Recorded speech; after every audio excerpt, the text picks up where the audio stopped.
The world is quiet. There's no sense of time here, no morning, no night. Only a soft golden dimness, like sunlight filtered through 1,000 layers of calm water. SpongeBob opens his eyes. At first, he doesn't remember where he is. He thinks he might still be dreaming. And maybe he is. He finds himself standing at the beginning of a long hallway. The floor beneath him is smooth like polished coral, and it hums faintly, almost alive.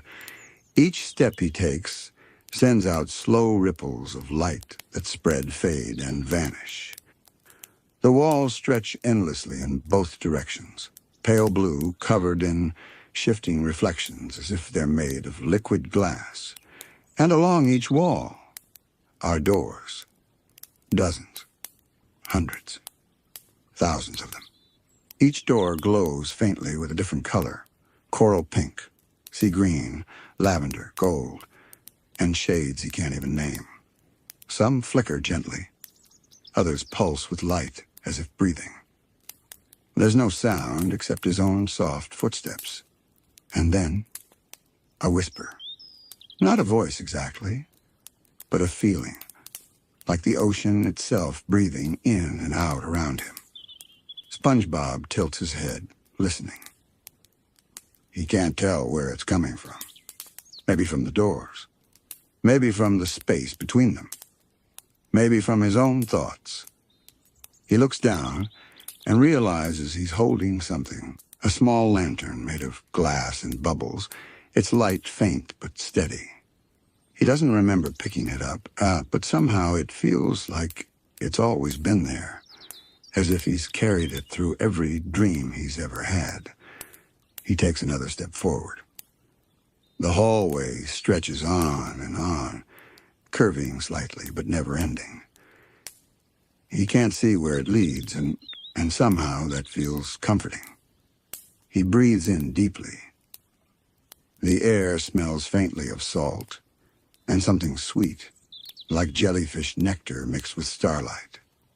He feels calm. Too calm, maybe. As if every worry, every thought is slowly dissolving in the gentle rhythm of this place. A faint shimmer catches his eye. One door, just a few steps ahead, is glowing brighter than the rest. The light behind it shifts, soft pink and orange like the colors of sunrise seen through water. He moves closer. The handle looks warm, made of shell and gold. He hesitates. His reflection wavers in the surface, and for a moment, he sees not himself, but the ocean, wide and endless, staring back. He reaches out. The metal feels cool, smooth. The door sighs as it opens, a long, sleepy exhale, like the world itself waking up after a long dream. The light spills out slowly, soft and warm, wrapping around him like a blanket. He steps inside. For a moment, everything dissolves, the hallway, the doors, even the floor beneath his feet. He's floating. Then the scene around him takes shape, a vast open field of jellyfish, their bodies glowing in the distance like drifting lanterns. The water here is still, so still that every movement feels sacred. Each jellyfish pulses with light, rising and falling in rhythm, a slow, sleepy heartbeat of the ocean. SpongeBob blinks. He recognizes this place. He's been here before, and not exactly like this, but close enough to feel familiar. He takes a slow step forward. The ground feels soft beneath his feet, a mix of sand and memory. The sky above isn't really a sky, just a shimmering ceiling of soft violet, filled with the faint hum of distant jellyfish songs. He can feel them, even if he can't hear them clearly, a pulse, a breath, a rhythm older than words. He walks deeper into the field. The jellyfish drift lazily around him, their tendrils swaying like ribbons in a slow-motion current. They seem to notice him. but not in surprise, more like a gentle acknowledgement, as if they've been waiting for him all along. A single jellyfish floats down, glowing a little brighter than the others. It circles him once, then hovers at eye level. Its light reflects in his wide eyes, painting golden ripples on his cheeks. SpongeBob smiles softly. "Hey there," he whispers. His voice sounds different here, slower, lighter, like each word takes its time to find its place. The jellyfish pulses once, and he feels warmth spreading through him, a peaceful, weightless calm. The field stretches endlessly. Everywhere he looks, the light shifts, dancing between coral and violet. He feels no need to hurry. There's nowhere to go, no clock to chase. Just this slow, eternal moment of quiet wonder. He glances behind him, expecting to see the door still standing there. But it's gone. Only the faint outline of light remains, shimmering softly in the distance. He doesn't feel alarmed. If anything, he feels lighter. Maybe the hallway is gone for now. Maybe it's just waiting somewhere beyond the next dream. He looks around once more. Each jellyfish glows like a tiny moon, their lights reflecting off invisible ripples in the water. The world breathes around him, a slow, steady inhale and exhale. SpongeBob takes another deep breath, and with each exhale, he feels himself sinking a little deeper into calm, like falling gently through layers of water, through memories, through dreams that hum softly, just beneath the surface of sleep. SpongeBob keeps walking. He isn't sure how long he's been moving, minutes, hours, or maybe no time at all. Here, everything feels suspended. The water doesn't flow, the light doesn't flicker. It simply exists still, patient, endless. He passes between drifting jellyfish that glow like sleepy stars. Their light brushes across his face, leaving faint golden trails that fade as he moves. Each pulse seems to whisper a memory, a laugh, a song, a moment from long ago, but the sounds are too soft to understand. He reaches out to touch one. It feels warm.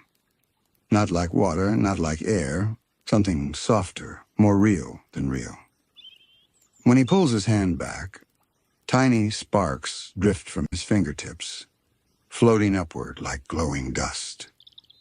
He watches them rise.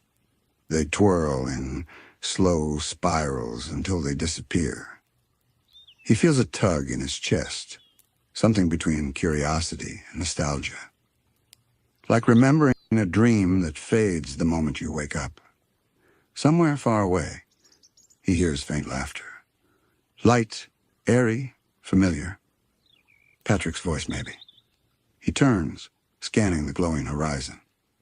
There, a soft shape drifting among the jellyfish. Patrick, lying flat on his back atop a jellyfish net, rocking gently like a boat in calm water. His mouth hangs slightly open, murmuring sleepy words SpongeBob can't quite catch. SpongeBob smiles.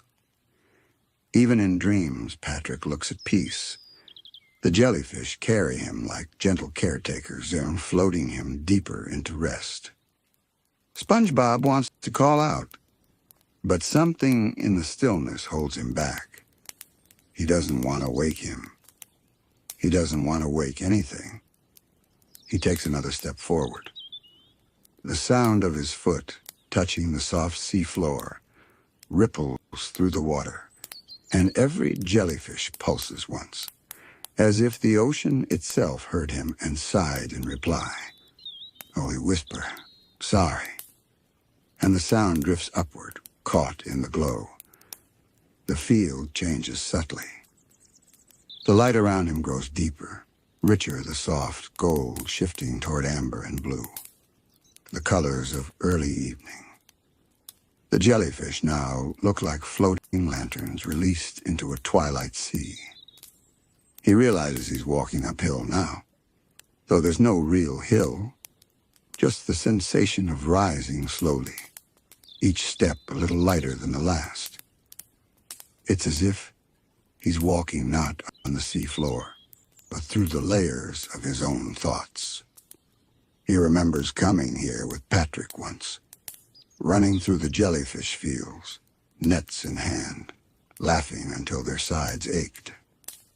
The memory glimmers briefly before dissolving into the water. He stops. For a moment, he swears he can still hear that laughter echoing faintly around him. But when he listens closer, it's gone, replaced by the hum of the ocean's heart. SpongeBob kneels down and touches the sand. It shimmers beneath his fingers, warm like sunlight trapped underwater. He digs a little deeper and finds something small, a tiny glass bubble, round and clear. Inside it floats a single glowing jellyfish, no bigger than a teardrop. He holds it up to the light. The jellyfish blinks softly, as if aware it's being watched. Then, very slowly, it drifts upward and out of the bubble, passing through it like mist. The bubble bursts in silence. The little creature joins the others, its light blending into the sea of gentle color. SpongeBob breathes out, a sound that feels like relief. Everything here moves with such purposeless grace. Nothing tries to be anything else. Nothing rushes. Everything simply drifts.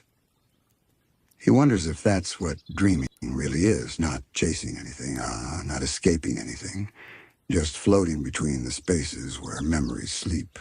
He closes his eyes. The warmth of the field wraps around him like a tide. When he opens them again, the world has changed ever so slightly. The jellyfish now move slower, their light pulsing deeper, like a heartbeat slowing down at the edge of sleep. And in the far distance, a faint shimmer cuts through the glow. A door. It's standing alone in the field, not attached to any wall, just floating there, glowing faintly with pale gold light. He feels the same pull again, that soft, curious tug in his chest. He walks toward it. Each step feels slower, heavier, as though the water itself doesn't want to let him go. When he reaches it, he hesitates again. The handle is made of the same coral and gold as before. But this one hums, a low, steady vibration that travels up his arm when he touches it. He looks back. Patrick and the jellyfish field stretch behind him, bathed in eternal twilight. For a moment he considers staying. It's beautiful here, safe, endless, calm. But then, somewhere inside him, a voice, gentle and distant, whispers, "Keep going." So he does. The door opens with the same soft sigh as the first. Warm light spills out, not pink this time, but golden white, like the glow of a memory he hasn't yet remembered. He steps forward, and the moment his foot crosses the threshold, the sound of jellyfish fades. The air thickens, and he feels himself sinking gently, as though stepping through the surface of a dream. The field dissolves.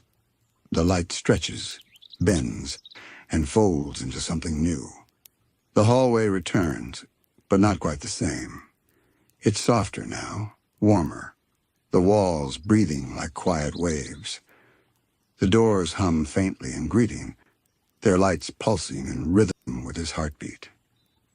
He takes another deep breath, steady, calm, and begins to walk again, one glowing door after another, toward whatever dream is waiting next. The hallway greets SpongeBob in silence. It stretches endlessly before him, bathed in soft light that sways like candle flames under the sea. He takes a step forward. The coral floor glows faintly beneath his feet, sending out ripples of light with every move. Each ripple travels outward, touching the nearest doors, and when the light reaches them, they respond. A faint sound comes from the first door on his left. He freezes, listening. It's not speech, not exactly. More like the faint murmur of bubbles forming words that almost exist. The sound drifts through the handle, then fades into silence. He turns his lantern slightly, casting a golden shimmer across the door. Its surface looks like old wood, but the grains shift and move as if alive, waves caught in solid form. For a moment, he sees shapes moving within the grain. Something familiar, a flash of yellow, a red hat, a laugh. Then it's gone. He blinks slowly, trying to decide if he imagined it. But the memory lingers, like a dream you wake from, still warm in your mind. He moves on. The next few doors hum quietly as he passes. Some release faint scents, the sweetness of jellyfish jam, the salty air of the Krusty Krab at dawn, the soft aroma of freshly cooked kelp fries. Each scent brushes against him like a whisper of the past, inviting him in. But he keeps walking. He doesn't know why. But something tells him he shouldn't open any door yet. Not until he finds the door. He reaches a corner, if it can even be called that. The hallway doesn't bend sharply. It flows like a curve in the current, disappearing into soft light. The curve seems to move as he looks at it, breathing with the rhythm of the ocean. He steps around it, and the world changes again. The doors here are different, taller, older. The light that leaks from beneath them isn't steady. It flickers like old memories trying to stay alive. He passes one door with faint laughter echoing from behind it. He pauses. It's unmistakable this time. The cheerful, chaotic laugh of himself and Patrick, ringing through the air like the sound of bubbles bursting. He listens, and for a few seconds, he's back there, running through jellyfish fields, tripping over nets, laughing so hard he can't breathe. But when he opens his eyes, the sound fades again, and he's alone. He sighs softly, not out of sadness, but something gentler, like the ache of remembering something beautiful. The hallway feels warmer now. The air around him hums quietly, and he realizes the sound has a rhythm, not mechanical, not random. It's a heartbeat. A slow, steady heartbeat echoing through the corridor. It isn't his. It's the dream's. The heartbeat of this endless place, alive and waiting. He looks ahead. Another door glows brighter than the rest. Not pink this time, not gold, but a warm amber, like candlelight behind frosted glass. Something inside it calls to him.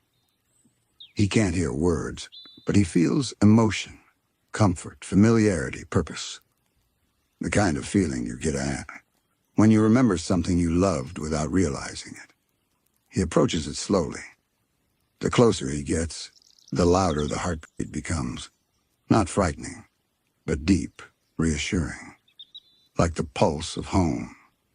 He raises his lantern, and the glow of its light merges with the doors. For a brief moment, the colors blend, gold and amber forming a new hue that shimmers like honey. The door handle is shaped like a small anchor. SpongeBob touches it gently. The metal hums beneath his fingers. He closes his eyes. The warmth travels through his hand, up his arm, to his chest, until his heartbeat matches the rhythm of the hallway. He breathes in deeply. The scent changes. a mix of frying oil, salty air, and freshly grilled patties. He knows this smell. It's the Krusty Krab. A tiny smile tugs at his mouth. "Mr. Krabs?" His voice echoes softly in the stillness. No answer. Just the hum. Just the heartbeat. He turns the handle. The door opens with a soft creak, and light pours out, warm, golden, familiar. The sound of a spatula flipping. A faint jazz tune playing from somewhere far away. The hush of waves brushing against the glass walls. He steps through. The light wraps around him again, and the hallway dissolves into brightness. When the light fades, he's standing in the middle of the Krusty Krab. But it's empty. No customers. No chatter. No clang of dishes. Only the soft glow of lanterns swinging above the tables, their reflections shimmering in the still water. The smell of crabby patties lingers in the air, warm and comforting. He can hear the faint sound of sizzling from the kitchen, though no one is there. SpongeBob takes a step forward to Xiang, and his shoes echoing softly against the wooden floor. He can feel the warmth of the grill even from here, like a heartbeat continuing in this quiet world. He smiles faintly. "Guess I'm still on shift," he whispers, and the words drift away, absorbed into the dream. SpongeBob walks slowly across the quiet restaurant. Each step feels lighter than the last, as if the floor remembers him, as if it knows how often his feet have danced across it. The Krusty Krab looks exactly as it always does, and yet something about it feels different. The light is warmer, the shadows softer. Everything hums gently, like the whole place is asleep and dreaming. He walks behind the counter, his hands moving out of habit. He picks up his spatula, the same shiny one he's used for years, but it feels weightless, like holding a memory instead of metal. He looks toward the grill. A single patty sizzles softly in the center. He doesn't remember putting it there. Still, it cooks perfectly, bubbling slowly, releasing wisps of golden light instead of smoke. He leans closer, watching. The bubbles that rise from the patty float upward, turning into tiny glowing orbs that drift to the ceiling like fireflies. They pop silently, releasing the faintest sound, a melody he almost recognizes. He closes his eyes, listening. It's Squidward's clarinet. The tune echoes through the restaurant, soft and wavering, like a lullaby being played from another dream. SpongeBob smiles. It's not a sad smile, just one filled with warmth, the kind of smile that remembers and forgives at the same time. He looks towards the cash register. Mr. Krabs is there, or at least a shimmering version of him, his outline made of gentle red light, his claws counting invisible coins that float like bubbles. Each coin glows faintly before fading into the air. He chuckles quietly, a soft, familiar laugh that fills the space like home. SpongeBob says nothing. He just watches. And somehow, the quiet feels enough. He turns back to the grill and flips the patty once. The sound it makes is slower, deeper, a calm, rhythmic hiss that feels alive. He breathes in, taking in the scent of salt and warmth. For a moment, he feels something rare, not excitement, not joy, but peace. He whispers to himself, "I could stay here forever." The words drift out like bubbles, carrying their own faint glow. They rise, touch the ceiling, and disappear. The clarinet grows softer, its last note fading into the hum of the lights. Mr. Krab's figure blurs, melting gently into the air. The sizzling quiets. The warmth begins to fade. SpongeBob looks around. The restaurant grows dimmer, the golden light turning to silver. The world begins to dissolve, and not vanishing, but slowly being replaced by something else. He places the spatula back on the counter. It makes no sound when it touches the surface. It simply settles there, perfectly still. Then he hears it again, that faint hum. The heartbeat of the hallway. It's coming from behind him. He turns. A door now stands in the middle of the restaurant floor, glowing softly, like it's been waiting for him the whole time.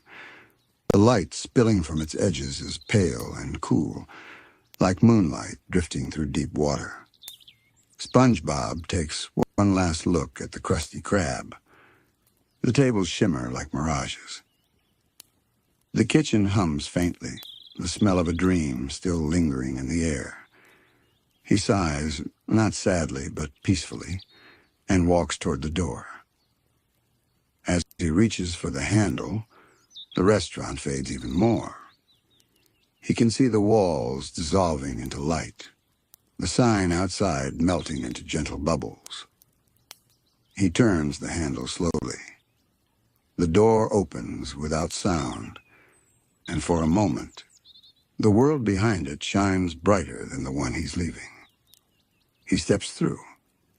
The floor beneath him ripples again, not solid, not liquid, something in between. The air smells faintly of sea foam and sleep. The hallway returns. But now it feels changed, as if his memories have soaked into it, making it warmer, more alive. The doors around him glow faintly in response to his return. Each one pulses once, as though greeting him, as though aware he has just remembered something important. He walks forward again, lantern in hand, its golden light swaying softly. Somewhere far ahead, he hears a faint sound, the quiet flutter of jellyfish wings. It's distant, but growing closer with every step.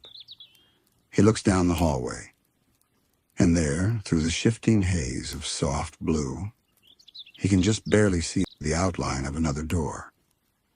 This one glows differently, cooler, gentler. It shimmers with pale lavender light, as though made of the sea itself. The hum in the air changes tone, softening into something melodic. The heartbeat slows. Everything feels dreamier, lighter. SpongeBob walks toward it, his body moving as though carried by the current. The lantern's glow stretches across the floor, and the doors he passes dim politely to let him through. The lavender door grows brighter the closer he gets. He can feel a cool breeze coming from beneath it, a breeze that smells of jellyfish nectar and ocean sleep. He pauses for a moment. His heart beats once, slowly, in rhythm with the hallway. He reaches out. The handle feels smooth, almost like glass. He takes a deep breath. The hallway grows completely silent, as if holding its breath with him. Then, with one small motion, he opens the door. A gentle wave of light washes over him, soft, glowing, endless. He steps through, and the door closes quietly behind him. The last sound in the hallway is the slow, calm hum of dreams continuing to unfold. The light behind the lavender door folds around SpongeBob as he steps inside. For a moment, there's no shape, only color. Lavender, blue, pink swirling together like paint in slow motion. He feels himself drifting, floating, almost weightless. Then the world begins to settle. He opens his eyes. He's standing in a vast, open meadow that stretches as far as the eye can see. Only it's not made of grass. It's made of glowing coral fronds that sway gently in the current. Tiny bubbles drift upward from the ground, and every now and then, one pops and releases a soft chime, like the ringing of a distant bell under the sea. Above him, the water glows with soft violet light. The sky is not the sky at all. It's the ocean ceiling far above, painted with ribbons of pale gold and rose. Everything moves slowly here, as though time itself is asleep. SpongeBob takes a breath, a deep, slow breath. The air feels different, cooler, sweeter. It smells faintly of jellyfish nectar and morning tide. He takes a step forward, and his feet sinking gently into the soft coral meadow. Each step releases a faint shimmer of light that spreads outward, dissolving into the sea around him. He looks around. At first, there's silence. But then faintly, a soft hum begins to build in the distance. It starts as a single tone, low and smooth, then splits into hundreds of smaller sounds, like a choir of tiny voices singing in harmony. He knows this sound. He's heard it so many times before, on quiet afternoons spent jellyfishing with Patrick. It's the hum of jellyfish wings, that soft, rhythmic pulse that fills the air like a heartbeat. SpongeBob's face lights up. He turns toward the sound and sees them. Hundreds of jellyfish drifting toward him. Their translucent bodies shimmer with slow, pulsing light. They move like they're dancing, rising and falling in perfect rhythm with one another. Each pulse sends out waves of color, lavender, gold, blue, washing over the coral meadow in gentle patterns. SpongeBob laughs softly, his voice echoing quietly through the stillness. Hey there, my little friends. A few jellyfish drift closer, their tendrils trailing like threads of moonlight. They circle him slowly, curious but calm. Their glow brightens for a moment, as if they recognize him. He reaches out his hand. One jellyfish brushes against his glove. It's warm, not the stinging warmth of a spark, but the soft, soothing warmth of a living memory.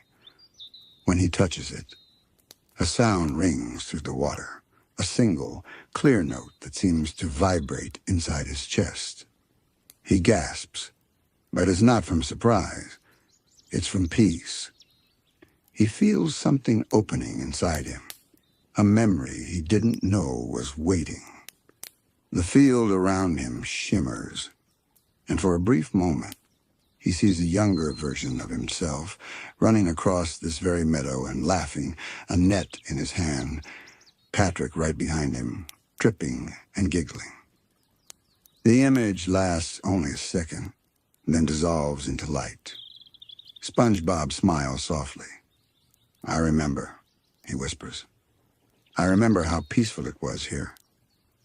The jellyfish hum louder for a moment, as if answering him. The field brightens, the coral fronds swaying in slow, dreamlike waves. SpongeBob begins to walk again, the jellyfish following him, floating in gentle orbits like glowing moons. Their movement is hypnotic, a slow breathing rhythm that syncs with his heartbeat. The farther he walks, the more the landscape begins to change. The coral underfoot fades to soft sand. The water around him grows darker, not with shadow, but with calm. The light softens into pale blue. In the distance, he sees something strange, a faint shimmer in the shape of a dome. As he approaches, he realizes what it is. A giant jellyfish, larger than any he's ever seen, hovering above the sand like a floating cathedral of light. Its body glows with a pulse, slow enough to count, 1, 2, 3, and each pulse releases a wave of tiny, glowing particles that fall like snow through the water. SpongeBob stops, staring in awe. The light from the creature paints his face in shades of gold and violet.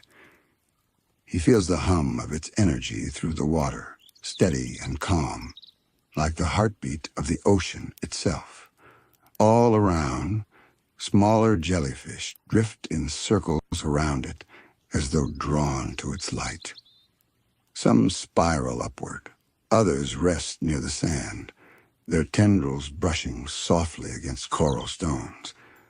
SpongeBob whispers, "Wow, it's like a dream inside a dream." He takes another step forward, and the giant jellyfish responds. Its light brightens, and the hum deepens, a low resonant tone that vibrates through the entire field. SpongeBob feels it in his bones. It doesn't frighten him. It feels welcoming, like being called home. The smaller jellyfish drift closer to him now, forming gentle rings of light that swirl and fade. Each time they move, the sound of the hum shifts slightly, as if they're playing a song without instruments, a melody made of light and movement. SpongeBob closes his eyes and listens. The song feels familiar. He can't place it, but he knows he's heard it before, perhaps in the quiet between dreams, perhaps in the ocean's silence after laughter fades. He breathes deeply, and the water itself seems to respond, swaying gently, carrying the melody through him. He whispers, "I wish Patrick could see this." The jellyfish hum brightens for a moment, and he swears he can hear Patrick's laugh echo faintly, not from nearby, but from somewhere deep within the dream. It sounds happy, content, like laughter from a memory that's still alive. SpongeBob opens his eyes.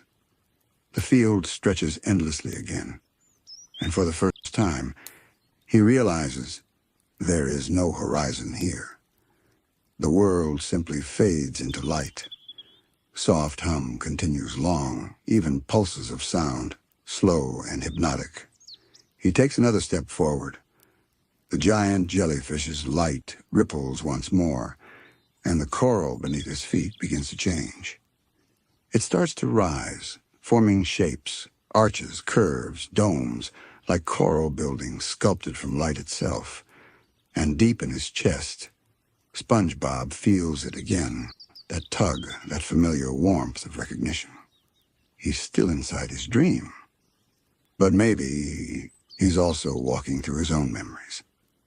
The coral shapes rise higher, curling and bending like soft ribbons of glass. They twist in slow motion, guided by some unseen current. Before long, the glowing structures begin to resemble buildings. Gentle outlines of domes and arches, doors and windows, all breathing faint light as if alive. SpongeBob steps closer. He can feel warmth radiating from them, a deep, even pulse that seems to match the rhythm of the jellyfish above. The air, or what passes for air here, feels thicker, as though every breath carries a piece of the ocean's song. He looks up and whispers, "What is this place?" The jellyfish above responds, its body pulsing in 3 long beats, 1, 2, 3, and then the coral walls shimmer, revealing faint, shifting images inside their glowing surface. At first, SpongeBob can't quite make them out. They look like ripples in the water, blurring and reshaping into strange, half-familiar scenes. Then slowly they begin to clear. He sees himself. Not the SpongeBob of now, but a slightly younger version, standing in the same meadow, laughing as jellyfish float all around. Patrick is there too, wearing his usual green shorts, his laughter bubbling through the sea like music. SpongeBob watches, smiling softly. He reaches out to touch the image, and his hand passes right through it. The water ripples, and the scene fades, replaced by another. This time he sees the Krusty Krab. The grill is glowing, and he's flipping Krabby Patties with perfect rhythm. Each flip releases tiny sparks that drift upward like fireflies. Behind him, Squidward rolls his eyes, but even he looks softer here, his expression less annoyed, almost peaceful. The image flickers, and SpongeBob finds himself staring again at the glowing coral. He breathes slowly. Are these my memories? The jellyfish above him gives off a soft chime, a single high note that echoes through the meadow. He takes that as a yes. A soft current passes through, and more shapes begin to form around him. Smaller coral domes rise, each one glowing with its own hue, pink, gold, turquoise, lilac. He walks toward one of them, a smaller dome glowing pale yellow. As he approaches, it hums gently, and another image blooms within. This one feels different. He's back in boating school. Mrs. Puff's voice echoes faintly through the water, and SpongeBob's younger self is nervously clutching the wheel of a boatmobile. The scene is blurry at the edges, but the emotion is crystal clear excitement, nerves, the desperate hope of doing things right. He chuckles softly. Oh, SpongeBob, you really did try your best. As he watches, the image shifts again. He's now standing outside the Krusty Krab at sunset. The ocean sky is a soft pink-orange, and the restaurant glows warmly from within. He can see himself mopping the floor through the window, and even that looks beautiful in this dream. The reflection of the setting sun dances across the door, and he realizes that every light, every motion, feels slower here, as if the world itself is inviting him to rest. He sits down on a coral step, the soft material flexing slightly under his weight. The jellyfish drift lazily above him, their lights reflecting off his eyes. He takes another deep breath. For the first time in a long while, he feels truly still. He whispers into the water, "I think I forgot how peaceful things used to be." The air hums gently in reply. Tiny bubbles rise from the coral beneath him, twirling upward like silver threads. When they pop, each one releases a faint chime, as if the sea itself is trying to comfort him. He leans back, resting against the coral wall, watching the giant jellyfish pulse in the distance. Its light fills the whole field, reaching every shadow, turning the dark water into soft radiance.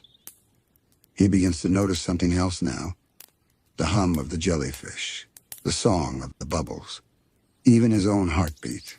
They're all syncing together, a slow, steady rhythm. It feels like the ocean breathing. For a while, SpongeBob just listens. No words, no thoughts. Just the sound of the sea dreaming. Minutes, maybe hours, drift by. Time here doesn't move in straight lines. It floats. It expands and contracts like the pulse of the jellyfish. He closes his eyes for a moment, and when he opens them again, the coral domes have changed. They're larger now, and their surface is smoother, and the images inside them have grown clearer. He stands and approaches one that glows soft blue. Inside, he sees something unexpected. Himself sitting in his pineapple house at night, writing in his jellyfishing journal. Gary sleeps nearby, purring quietly in his shell. The scene feels recent, comfortably familiar. He watches his past self write, and though he can't read the words, he knows what they are. They're the same things he always writes, on nights when his thoughts won't rest, his hopes, his worries, his love for his friends. A bubble rises from the journal in the image, floating up toward him. When it reaches the edge of the dome, it bursts, and a whisper echoes softly in his ears. "Thank you." SpongeBob blinks, startled but calm. The word fades into the hum of the water. It doesn't feel like it came from him. It feels like the dream itself is speaking. He smiles faintly, and for a moment, his eyes shimmer with quiet tears. He doesn't quite know why he's crying, only that something inside him feels lighter, as if a knot has gently come undone. He wipes his eyes, laughing quietly. Guess even dreams can make you emotional. The jellyfish around him glow brighter, their rhythm picking up slightly, as if sharing his laughter. Their light ripples outward, and the entire meadow seems to breathe with him. He takes one more deep breath. The coral beneath his feet hums softly, and he realizes the hum is changing pitch. It's forming a melody, a slow circular tune, repeating softly over and over. It's familiar, a lullaby he used to hum to himself when he couldn't fall asleep. But now, the sea itself is humming it for him. He closes his eyes again and lets the sound wash through him like a tide. The lullaby drifts through the coral meadow like a current, soft, slow, unending. Each note floats upward in bubbles, and the sound ripples through the water like a memory remembered too late. SpongeBob tilts his head, listening. It's coming from somewhere far off or beyond the glowing domes, past the coral arches. He can't explain why, but something inside him pulls toward it. It's the kind of song that doesn't just sound beautiful. It feels like home. He begins to walk. The water shifts around him, thick but light, like moving through a dream made of music. As he walks, the coral shapes around him bend slightly, as if bowing to make room for his path. Every few steps, one of the jellyfish drifts lower, their light brushing softly against his shoulders, like gentle reminders that he's not alone. The song grows clearer. It isn't just a tune anymore. There are words, too. Not in any language he knows, but in something older, simpler. He can't understand the words, but he feels them. They carry warmth and kindness, and something he can only describe as forgiveness. He passes beneath an arch made of coral branches, intertwined like hands. Beyond it, the water opens into a wide clearing. The sand below glows faintly blue at that, and drifting above it, like a cloud made of light, is Patrick. Patrick is lying on his back, arms folded behind his head, his eyes half closed, his mouth curling into that familiar sleepy smile. Tiny jellyfish hover above him, their tendrils brushing his face gently, as if tucking him deeper into his dream. SpongeBob freezes, watching from a distance. A soft laugh escapes his lips. Of course, Patrick would be here, in the calmest, dreamiest part of the ocean. He takes a few careful steps forward. The sand shifts under his shoes, sending out little puffs of glowing dust. The sound doesn't disturb Patrick. If anything, he seems to sink deeper into rest, his chest rising and falling in slow rhythm with the jellyfish pulses. SpongeBob kneels beside him. "Patrick," he says softly, barely above a whisper. No response, only a deep, peaceful sigh from his best friend. SpongeBob smiles faintly. He doesn't try to wake him. He just sits there, watching the bubbles drift up around them. The jellyfish continue their slow dance, their light flickering like candle flames. They hum quietly, a deeper tone now, low and steady, filling the clearing with warmth. SpongeBob looks up at the glowing surface above. It ripples faintly, as if the ocean is breathing along with them. He says quietly, "You always knew how to rest, Patrick. Even when the whole world was busy, you just stayed still." He chuckles softly. "I used to think you were lazy, but maybe you were just listening." A bubble drifts down from above, large and clear, floating slowly between them. It lands near Patrick's chest and doesn't pop. Instead, it glows faintly, and inside it, SpongeBob sees an image, a memory. It's them sitting on the cliff above Jellyfish Fields, watching the sun sink beneath the horizon. Patrick is talking about something silly, jellyfish pancakes maybe, and SpongeBob is laughing so hard he nearly falls over. The bubble pulses with light, and the sound of their laughter echoes faintly through the water. SpongeBob reaches out and touches the bubble. It bursts silently, and the sound fades. But the warmth stays, a quiet echo in his heart. He whispers, "Thank you, buddy." Patrick stirs slightly, mumbling in his sleep. More ice cream. Then he lets out a small snore. SpongeBob giggles, the sound light and airy. "Yep, that's my best friend." He stays beside Patrick for a long while. He doesn't count the minutes. He doesn't need to. Here, time doesn't matter. There's only rhythm. The steady hum of jellyfish, the whisper of sand shifting beneath them, and the quiet sound of their breathing, blending with the ocean's song. As he sits, he begins to notice the lullaby again. It hasn't stopped. It's been here all along, woven into the hum of the jellyfish. Only now it sounds different. Now it feels like the song is wrapping around them both, keeping them safe, keeping them warm. SpongeBob leans back slowly, mirroring Patrick's posture, his hands behind his head. He looks up at the glowing jellyfish above, their bodies drifting like slow clouds of light. Their movements are hypnotic, each pulse spreading waves of calm through the water. He begins to hum softly, joining their melody. The tune rises and falls gently, and for a moment, it feels as though the entire sea is singing along.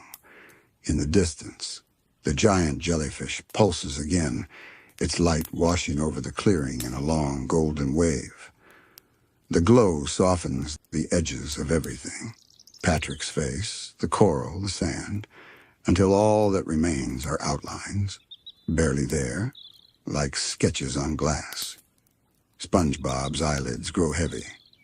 He doesn't want to sleep, not yet, but the calm is irresistible. His thoughts slow, his breathing deepens.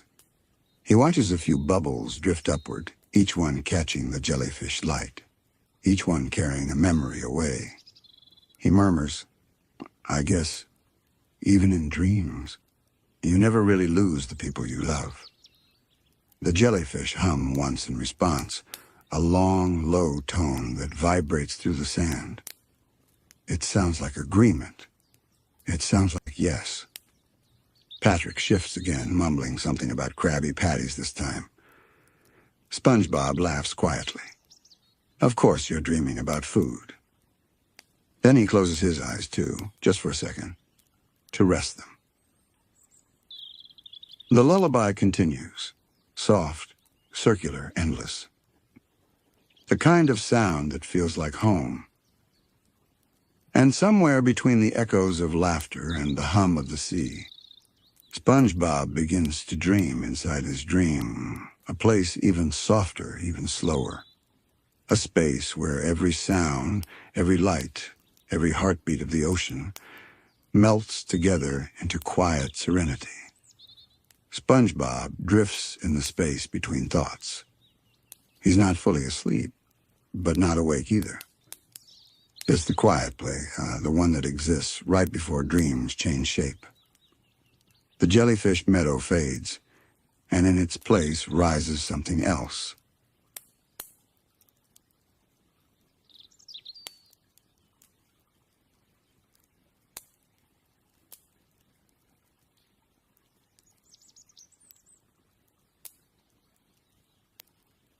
The light becomes warmer, like early morning just before the sun breaks through the surface. The sand beneath him shimmers faintly, and the hum of the jellyfish stretches into a soft, endless note, a sound that feels both near and infinite. SpongeBob opens his eyes. He's floating now, not standing, not sitting, just drifting in a gentle upward current. Patrick is nowhere to be seen, but his presence lingers, like laughter carried on the tide. Above him, the ocean glows faint orange. Below, the meadow of jellyfish drifts slowly away, their lights dimming one by one, as if the sea itself is falling asleep. He lets the current guide him. The water around him grows clearer, the colors softening into pale golds and blues.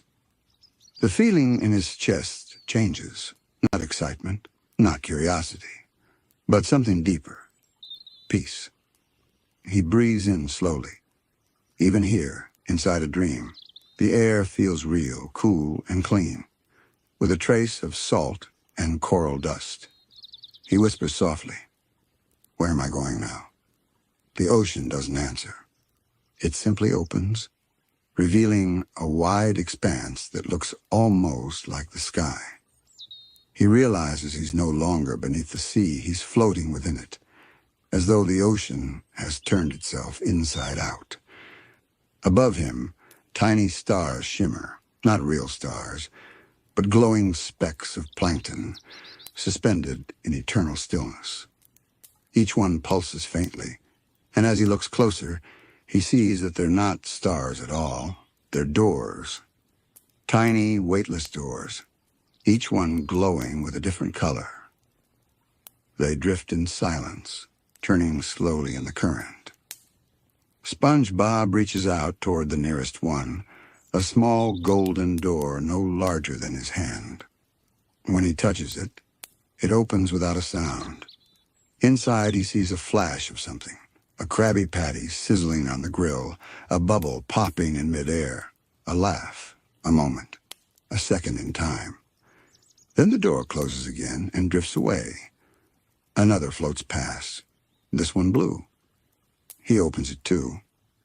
Inside, he sees the jellyfish meadow again, but now it's empty, only soft light and the memory of movement.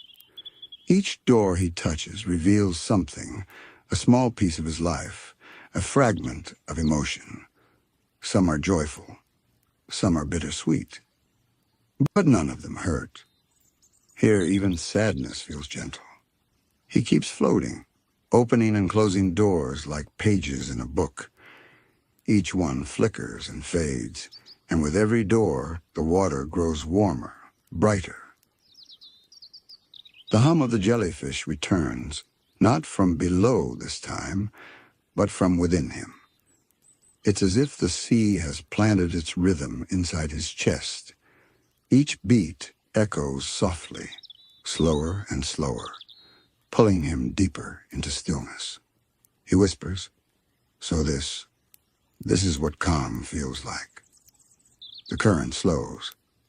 He feels himself coming to rest. The tiny doors drift farther away, their lights dimming until they look like stars again. The last one to fade glows lavender, the same color as the first door he opened. It flickers once, then vanishes into the deep. SpongeBob floats there in silence. There's no sound now, no humming, no bubbles, no movement. Only the sound of his own slow breathing, and the faint echo of the ocean's heartbeat somewhere far away. He closes his eyes. Images drift through his mind, Patrick's laugh, Squidward's music, Mr. Krab's booming voice, Sandy's smile. Each one passes like a bubble, rising, popping, fading. He smiles faintly. He doesn't need to hold them. They're part of him already. A soft breeze brushes against his face, though there's no wind here. And with it comes a whisper, a familiar one. It sounds like his own voice, but distant, echoing through the water. You can rest now, SpongeBob. He nods without thinking. The sound feels kind. It feels safe. The light around him begins to shift again, from orange to gold, from gold to white. The warmth deepens, spreading through every part of him. His thoughts dissolve into it. He opens his eyes once more, and the world has changed. He's standing again. Not floating, not dreaming, just standing. The lavender door is behind him, glowing faintly. The jellyfish meadow's gone. He's back in the endless hallway. The walls shimmer softly in the same colors as before, but now they seem gentler, more welcoming. The floor beneath him feels like soft sand, warm under his feet. He turns, looking back at the lavender door. It flickers once, then slowly fades into the wall, as if it was never there. SpongeBob tilts his head and smiles. Guess that one's part of me now. He starts walking again. The hallway stretches endlessly in both directions, but he doesn't feel lost. Every few steps, he passes another door, some glowing faintly, some barely visible. He doesn't rush. He lets his footsteps echo softly, letting the rhythm carry him forward. As he walks, a faint sound begins to return, the whisper of the ocean, the hum of unseen life beyond the walls. It's the same song from before, but now quieter, simpler, like a heartbeat in the distance. He pauses before another door, this one silver, its surface smooth and reflective. He sees himself in it, calm, centered, eyes bright with a peace he hasn't felt in a long time. He runs a hand along its edge, tracing the faint shimmer of light. Then he breathes deeply and whispers, "All right, I'm ready." The door trembles slightly, then begins to open, slowly, silently, releasing a soft golden glow that spills across his face. It's warm, inviting, mysterious. SpongeBob steps forward, and as the light wraps around him, he feels the last of the jellyfish hum fade from his body, not disappearing, but settling deep inside him, like a heartbeat he'll always carry. He looks back once more at the hallway, then to the light ahead. A faint smile lingers on his face. Let's see where this one goes. He steps through. The door closes behind him with a sigh. The light fades. The hum continues, soft, endless, like the ocean dreaming. The light washes over SpongeBob's face as he steps through the door. It feels like morning, the kind of morning that smells faintly of salt, grease, and coffee. When his eyes adjust, he realizes where he is. The Krusty Krab. But it's not the same Krusty Krab he knows. This one feels quieter. The walls glow with a golden warmth, as though sunlight itself lives inside them. The floors are polished, reflecting soft ripples of light like the ocean's surface. Every sound is muffled, distant. The clatter of dishes, the hum of a fryer, as if they're happening behind a veil of memory. SpongeBob blinks, his heart instantly lighter. He feels the familiar bounce return to his steps. "I know this place," he whispers to himself, smiling. "I could flip patties here forever." He walks slowly toward the kitchen door, his shoes squeaking faintly against the clean tile. As he passes a table, he notices something strange. The ketchup bottles shimmer faintly, their reflections rippling as though made of liquid light. Even the napkin holders glow softly, as if every object remembers how much it's been loved. The grill is waiting. It sits under a faint golden beam, humming gently. He can smell it before he even touches it. That perfect scent of sizzling oil and toasted bread, something that never leaves the air no matter how long the place has been closed. He runs his hand over the spatula on the counter. It's warm. It hums faintly, like it recognizes him. When he picks it up, it feels exactly right in his hand, like shaking hands with an old friend. A soft voice echoes from somewhere beyond the kitchen door. It sounds like Mr. Krab's, but calmer, a deeper, slower version of his usual bark. "Ahoy there, lad," the voice says, distant but kind. "You're early again, I see." SpongeBob looks around, but there's no one there. Only the golden light and the whispering sound of the ocean outside. He smiles anyway. "Just the way I like it, sir," he answers softly. He moves toward the grill. Without thinking, he starts his routine. Buns on the left, patties on the right, cheese stacked neatly in the middle. The motions come naturally, fluid, effortless, hypnotic. As he works, the sound around him deepens. Each sizzle from the grill becomes a note, each tap of the spatula a rhythm. It's not noise anymore, it's music. The Krusty Krab hums in harmony with him. A bubble rises beside him, glowing faintly pink. It floats toward the ceiling and bursts, and when it does, he hears something inside, a laugh. Patrick's laugh. Then another bubble forms, and this time it carries Squidward's sigh. Another, and it's the sound of the cash register clinking. Each sound echoes faintly before fading, becoming part of the background melody. The Krusty Krab is alive, and not as a place, but as a memory of all the days and hours spent here. SpongeBob flips a patty and watches the golden oil splash upward in slow motion, each droplet forming tiny, shimmering shapes, faces, bubbles, moments. For a heartbeat, he sees himself, younger, excited, wearing a slightly crooked hat and laughing as he tries to balance 3 plates at once. Then the image fades back into the sizzling surface. He breathes deeply.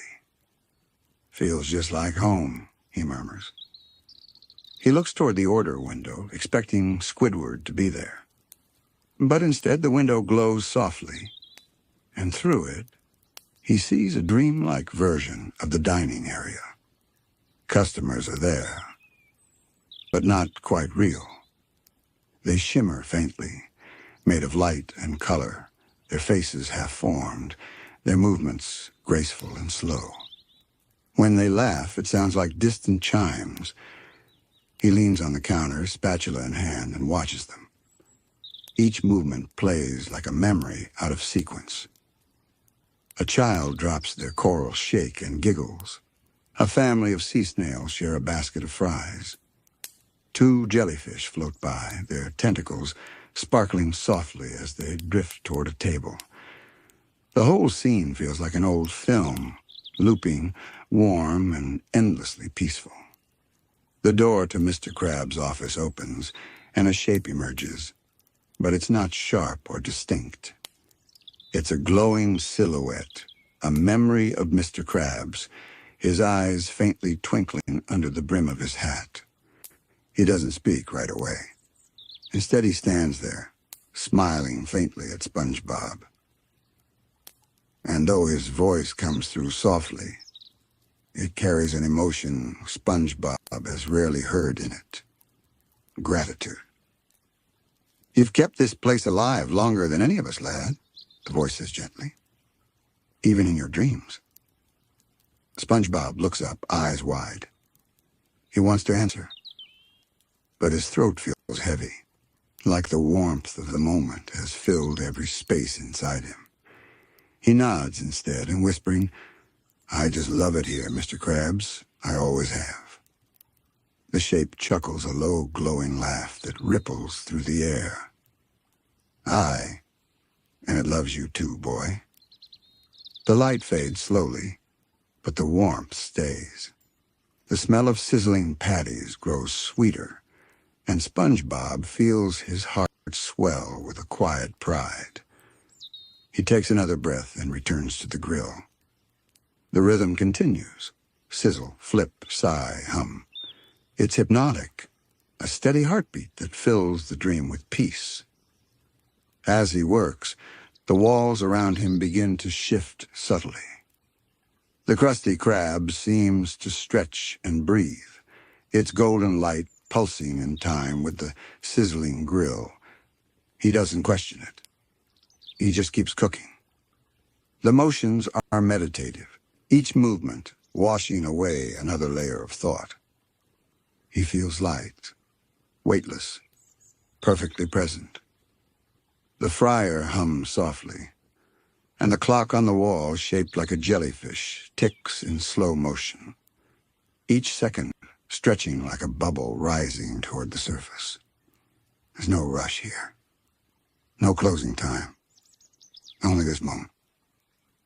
He finishes a Krabby Patty and slides it onto a plate.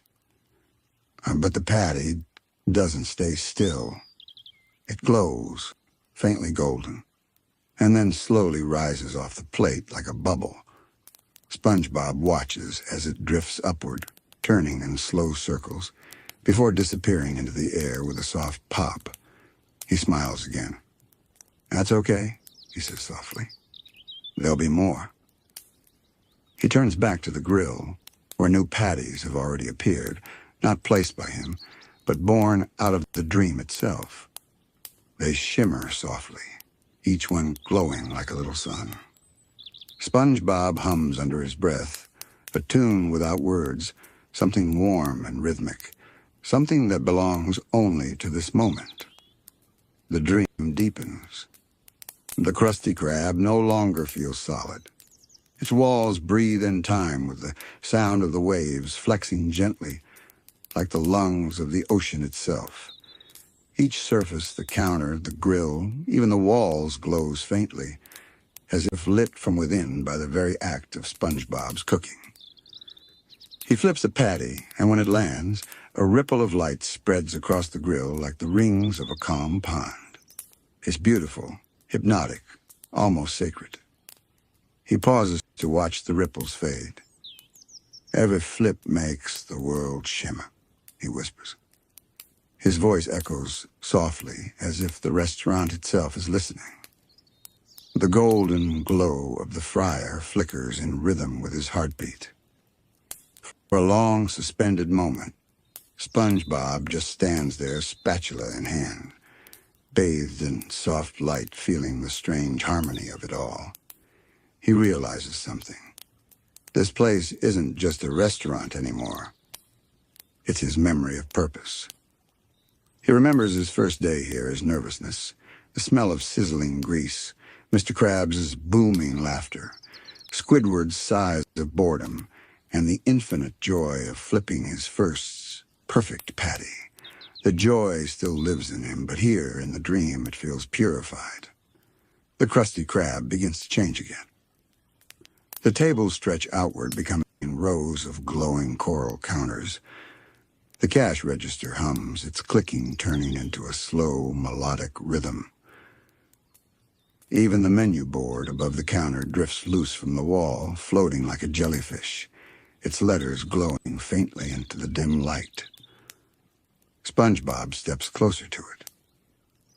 The words on the menu shift and shimmer. Krabby Patty joy. Kelp fries friendship. Seafoam shake memory. He tilts his head, smiling softly. "I guess that's what I've really been serving all along." He looks around the kitchen again, and now it's different. It's alive with memory.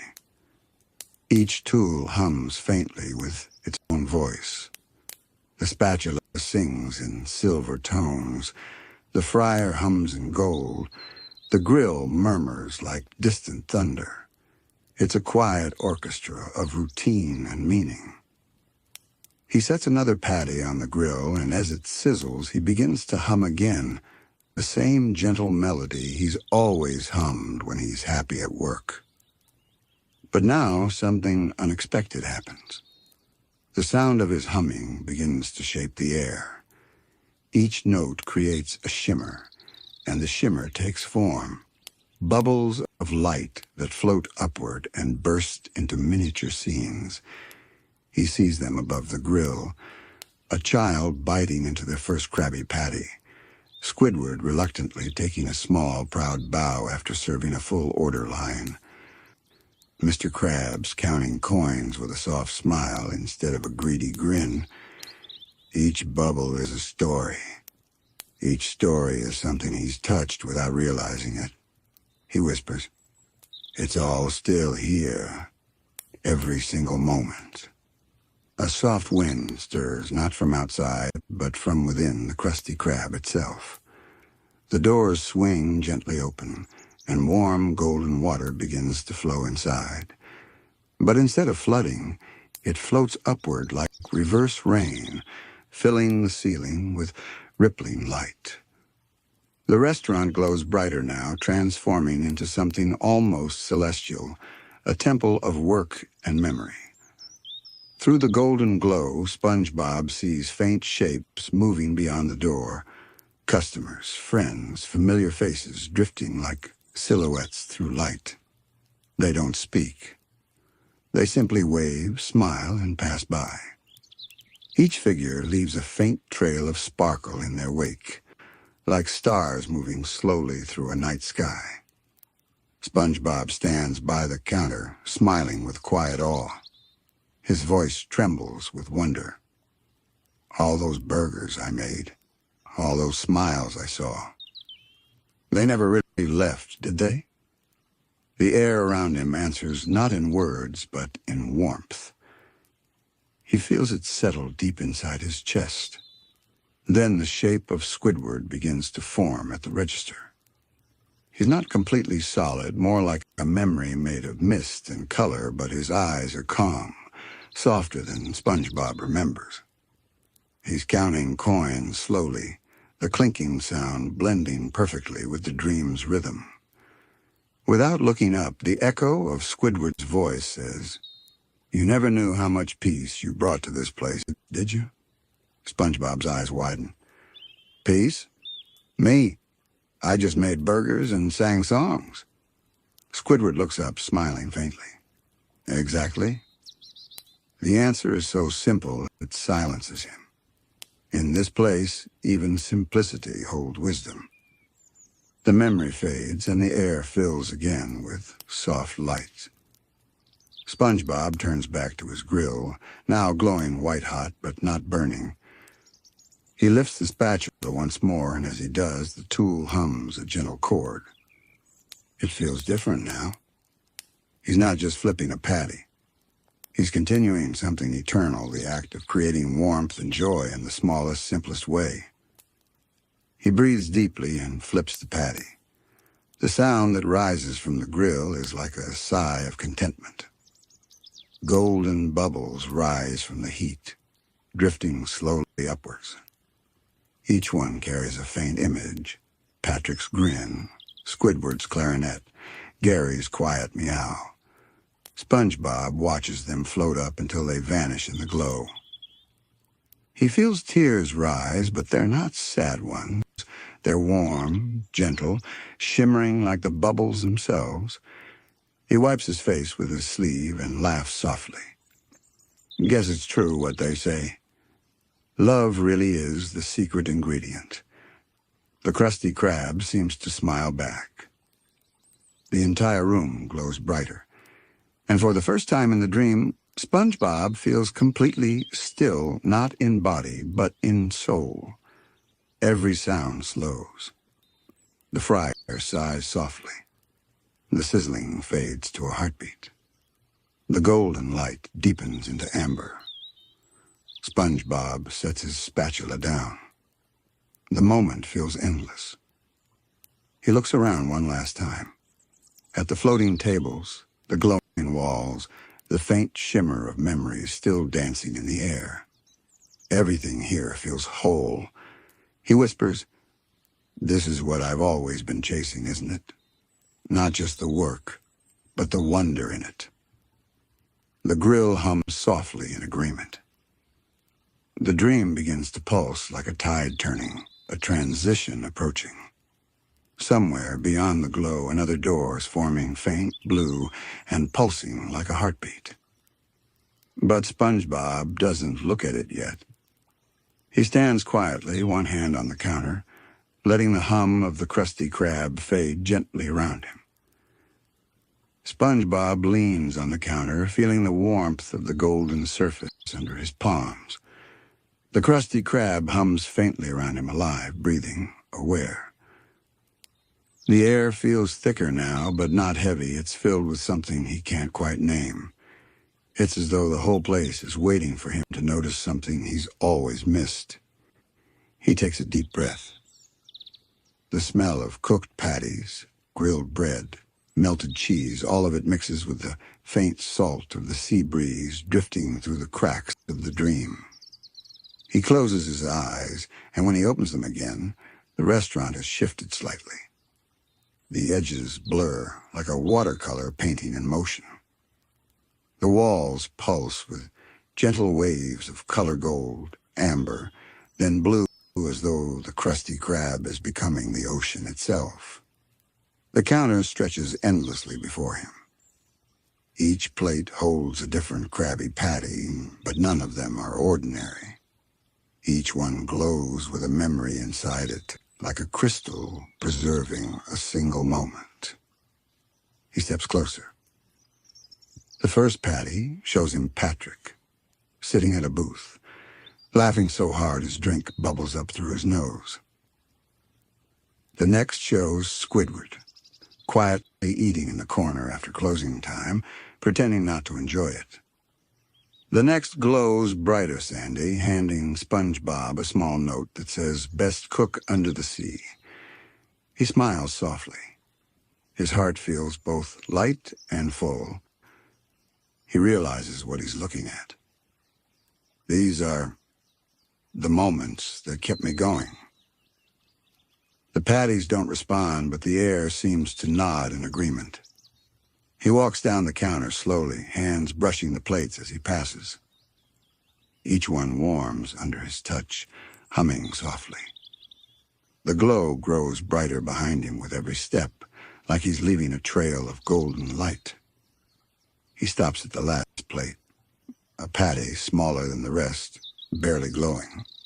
Inside it, he sees himself, a tiny SpongeBob standing alone at the grill after everyone's gone home, humming to himself under the dim light. No customers, no noise, no orders. Just the quiet sound of sizzling and the faint smile on his face.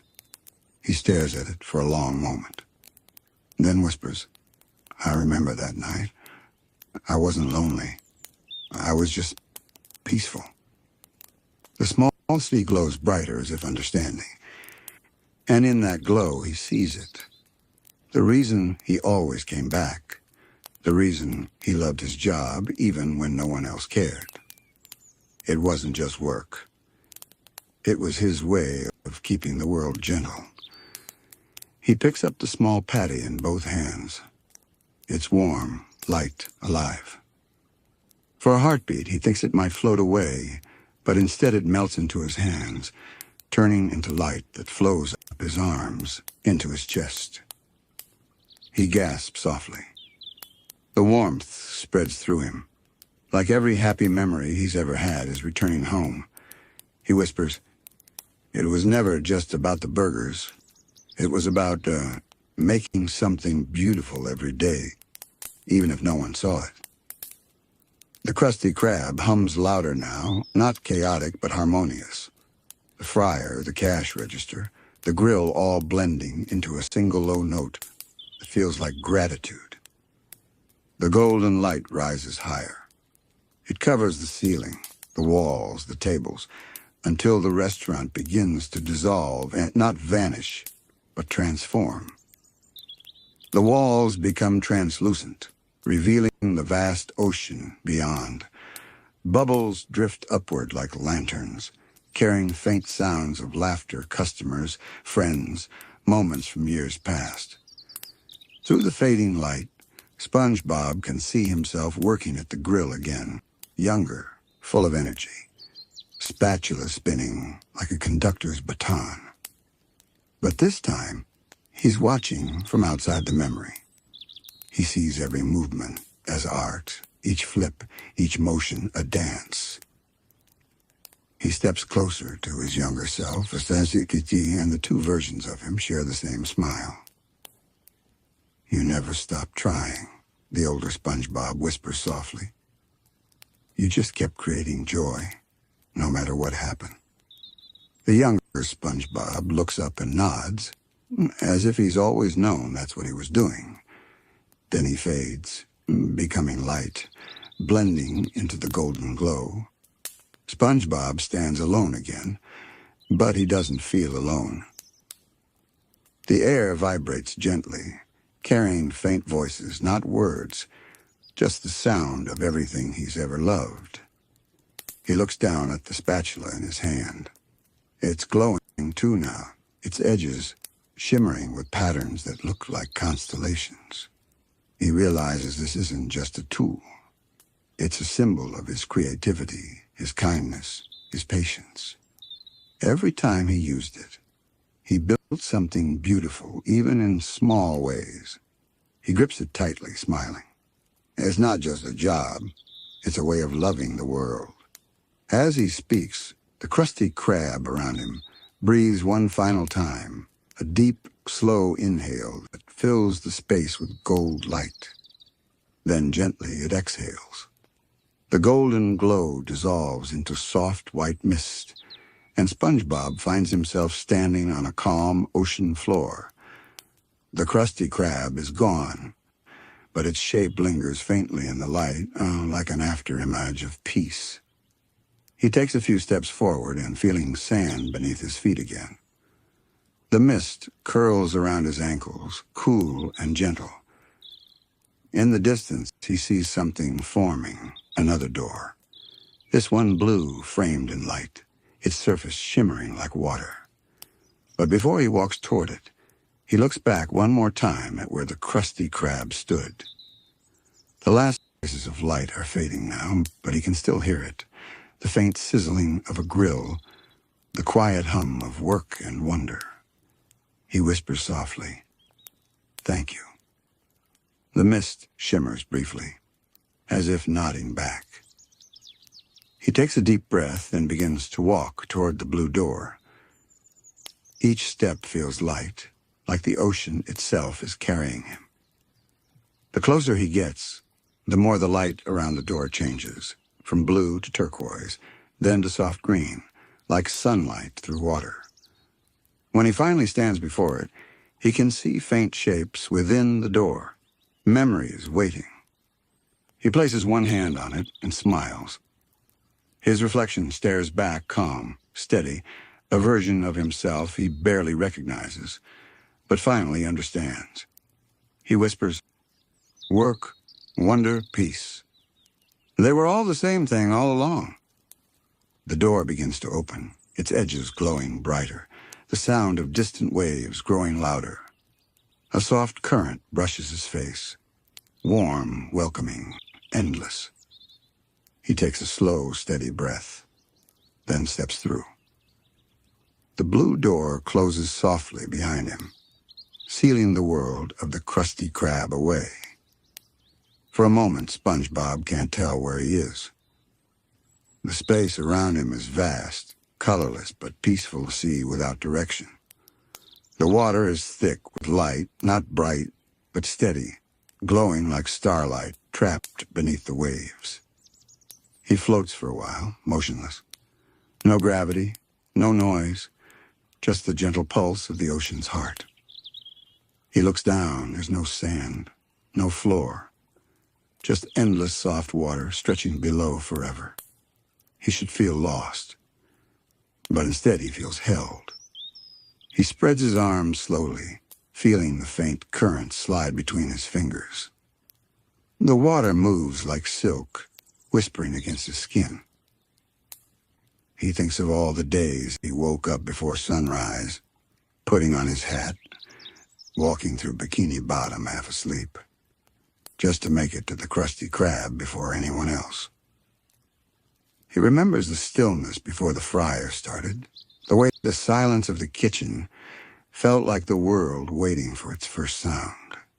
He smiles softly. That was his favorite time, the quiet before the noise. The blue light around him deepens, becoming waves of color that ripple through the void. Each wave carries faint reflections, flickers of the past, drifting by like jellyfish made of memory. He sees himself again, younger, laughing behind the grill, balancing 10 plates at once, singing nonsense songs while Squidward groaned from across the counter. He watches the scene drift upward and vanish. Then another appears, Patrick sitting across from him late at night, both of them eating leftover patties in silence, half asleep but smiling. The memory fades too. Dozens more pass by. Sandy bringing him acorns, Mr. Krabs counting coins with that familiar grin, Squidward pretending not to listen when SpongeBob hums. All of them rise slowly like bubbles, carrying their light upward into the endless blue. And then, silence again. A perfect, comforting quiet. SpongeBob realizes he's breathing slowly, rhythmically, his body matching the pulse of the ocean. He hears his own thoughts drift like whispers. Not words, just feeling. He senses it now. The dream isn't just showing him memories. It's teaching him something deeper, something he's always known but never put into words. The Krusty Krab, his work, his friends. They weren't separate things. They were all part of one rhythm, his rhythm. The act of cooking, the laughter between orders, the quiet moments when no one was there. All of them were forms of the same energy, care. He speaks softly, his voice gentle, almost carried away by the current. It wasn't the patties that mattered. It was the love I put into them. The water seems to shimmer in response. Tiny bubbles rise around him, glowing gold for a moment before fading. He continues. When I worked, I wasn't just feeding people. I was giving a piece of peace, the same peace I felt while cooking. The words drift outward and the blue space begins to brighten, not suddenly, but gradually, like dawn underwater. He looks around, and the light begins to take shape. He sees outlines forming, gentle arches of coral glowing faintly, strands of kelp swaying like curtains, and in the distance, a soft, circular light, pulsing like a heartbeat. He drifts toward it, slowly, carefully, as if drawn by something familiar. When he reaches it, he realizes it's not a place, it's him. The light is emanating from within his chest. Every thought, every act of kindness, every spark of joy he's ever created is glowing inside him, collecting into a single sphere of light. He watches as the glow expands, slowly at first, then faster, filling the space with warmth. In the reflection of that light, he sees them. Patrick, Squidward, Sandy, Mr. Krabs, Gary, all smiling faintly, their faces made of light and memory. They don't speak, but their expressions say enough. They're proud of him. He feels something loosen in his chest, a quiet release, like finally understanding what home really means. He whispers, "All this time, I thought work was just what I did, but it was who I was becoming." The faces fade gently, replaced by a field of soft, golden bubbles rising like stars. He tilts his head back and watches them float upward into the infinite blue. Each one carries a faint sound, laughter, sizzling, the clink of dishes, the melody of everyday life. Oh, as the last bubble fades, the light inside him pulses one final time, sending out a wave of calm that rolls through the sea like a breath. Everything becomes slow again, silent, wide, serene.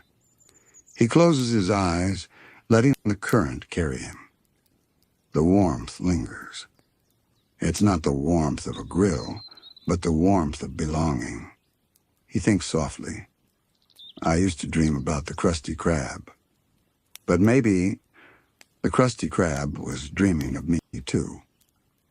The thought makes him smile. He opens his eyes again and realizes the space around him has changed. He's back on the ocean floor, the real one, or maybe something close to it. The sand glows faintly beneath him, each grain sparkling like gold dust. Above, the water is calm, and faint light filters down like sunlight through a morning curtain. He stands slowly, feeling the gentle ground beneath his feet. He looks around. No walls, no doors, just peace. The faint sound of a spatula clicking echoes once, distant but clear, like the ocean itself remembering. He smiles again. His eyes soften, his body relaxes. He doesn't need to hold on to the memory anymore. It's become part of him now. He looks upward toward the faint light of the surface. It's far away, but it doesn't feel unreachable. He whispers, maybe every door I open just leads me deeper into myself. The current brushes gently against him, carrying that thought away, turning it into motion, into sound, into peace. He takes one last look around, the dream now fading at its edges, the water thinning into mist. The last thing he hears is the faint sizzling of the grill, but it's different this time. Not work, not memory, just rhythm. The heartbeat of the ocean, the echo of a life well lived. The mist folds around him softly, and as it fades, the scene melts into quiet darkness. In the end, SpongeBob learned that even in the quietest work, there is wonder. That the small acts of care we repeat every day are what keep the world alive. And somewhere deep under the sea, the memory of his laughter still warms the tide. The mist around SpongeBob begins to clear. It fades not quickly, but slowly like morning fog burning away under the gentlest sun. He feels his body again, light, weightless, calm.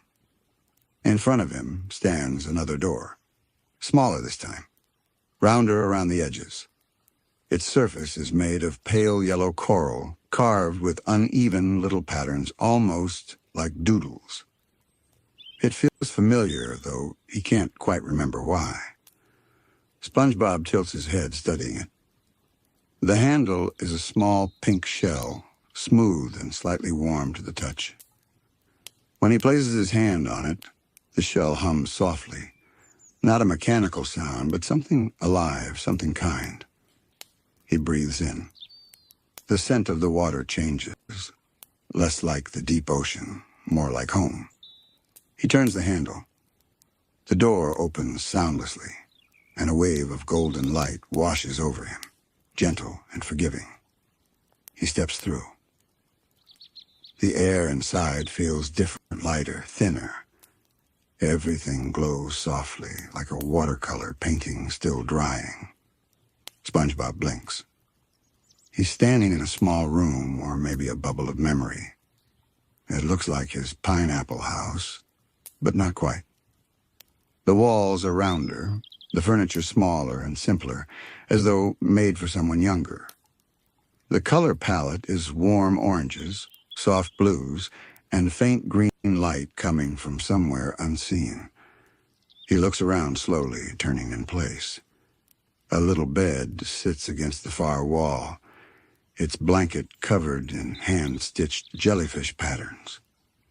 Next to it, a small wooden shelf holds seashell toys, and at the corner a bubble lamp flickers gently, casting slow waves of light that dance across the floor.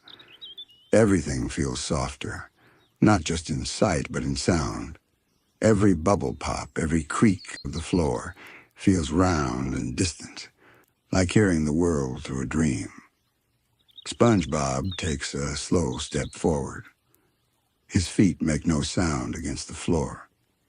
On the desk, he notices a piece of coral paper. A crayon lies beside it, broken in half, still stained with yellow pigment. Drawn on the paper is a simple picture.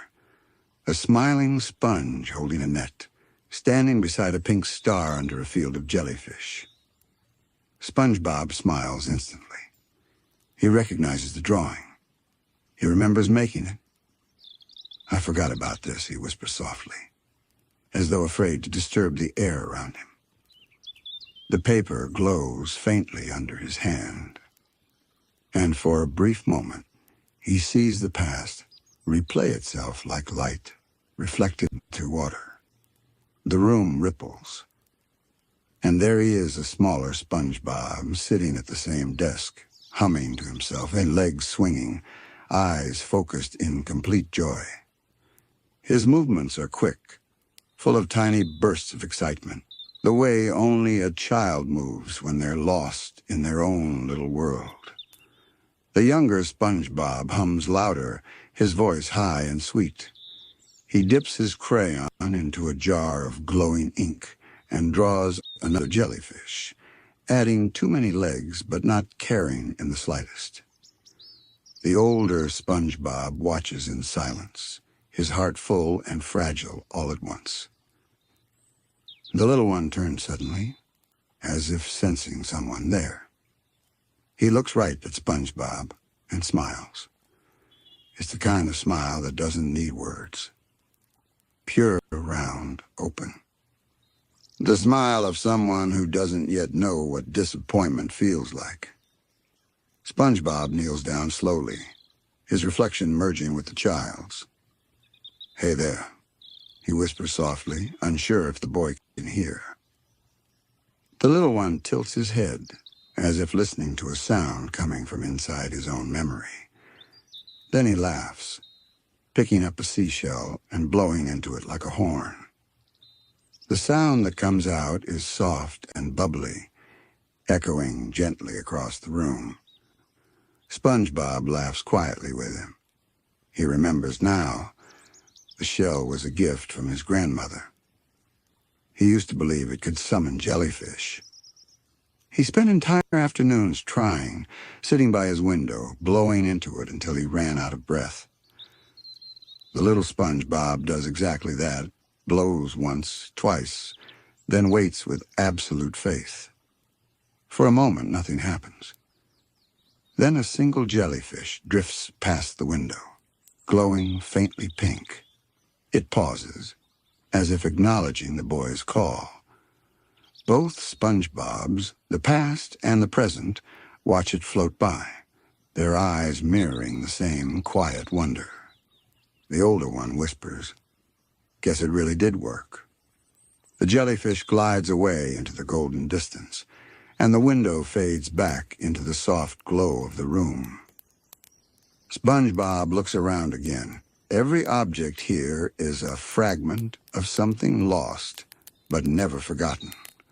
A cracked bubble wand, a small plush snail with one eye missing, a collection of shiny rocks labeled treasures. He walks slowly around the room, running his hand over each item. The texture of the memories feels real, soft, warm, and humming faintly, as though each object still remembers how it felt to be loved. On the nightstand is a framed photo, the edges faded, but clear enough. A younger Grandma Squarepants stands beside a tiny SpongeBob, both of them wearing aprons and holding plates of cookies. Their smiles are identical. SpongeBob touches the edge of the photo gently. He can almost smell the cookies. Sea salt sugar with just a hint of seaweed, the kind only she knew how to bake. The air grows warmer for a moment, and like an invisible hug. He whispers, "Hi, Grandma." The room responds, a faint shimmer of light, like sunlight passing through shallow water. The younger SpongeBob yawns softly and crawls onto the bed. He hugs a pillow to his chest and hums a tune, the same lullaby Grandma used to sing. The melody fills the space slowly, wrapping around both versions of him, as if time itself is swaying with the rhythm. SpongeBob sits beside the little one, his eyes half closed, listening to the faint hum of the past. He thinks about how long it's been since he let himself just be. No deadlines, no cooking, no goals, just quiet, simple being. He reaches out and smooths the blanket, watching the little version of himself drift toward sleep. The glow of the room softens to gold. He doesn't move. He doesn't need to. In this moment, everything he's ever been, child, dreamer, cook, friend, feels perfectly aligned, whole. And somewhere, faintly, the seashell horn hums once more, calling another jellyfish through the open window. SpongeBob watches as his younger self drifts into sleep, his breathing deep and calm. The little sponge's chest rises and falls with perfect rhythm, a rhythm that seems to match the soft pulse of the room's golden light. For a while, SpongeBob just sits there. No sound but the quiet, steady breath of the boy and the faint shimmer of jellyfish lights outside. He doesn't want to move, but the dream has other plans.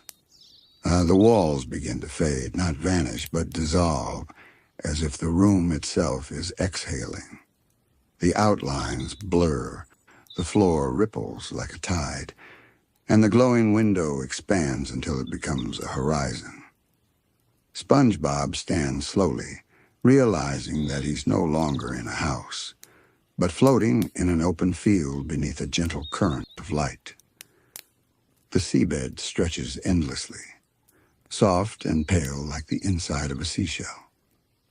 And above him, a sky of drifting bubbles, each carrying small, flickering images inside. He looks closer. In one bubble, a tiny SpongeBob is laughing, chasing jellyfish with Patrick. In another, he's blowing bubbles shaped like stars. Another shows him learning to tie his shoes for the first time, the concentration, the little dance of triumph when he gets it right. The bubbles rise slowly, their faint light moving across his face like reflections of passing thoughts. He walks through them carefully, and each one hums softly when he passes near. A faint breeze begins to move through the water, not cold, but cool enough to make the world feel alive. It carries the scent of jellyfish jelly and fresh sea foam. Then he hears laughter, soft, echoing, familiar. He turns. Across the glowing seabed, a smaller version of him, maybe a little older than before, is running barefoot, a net in his hand.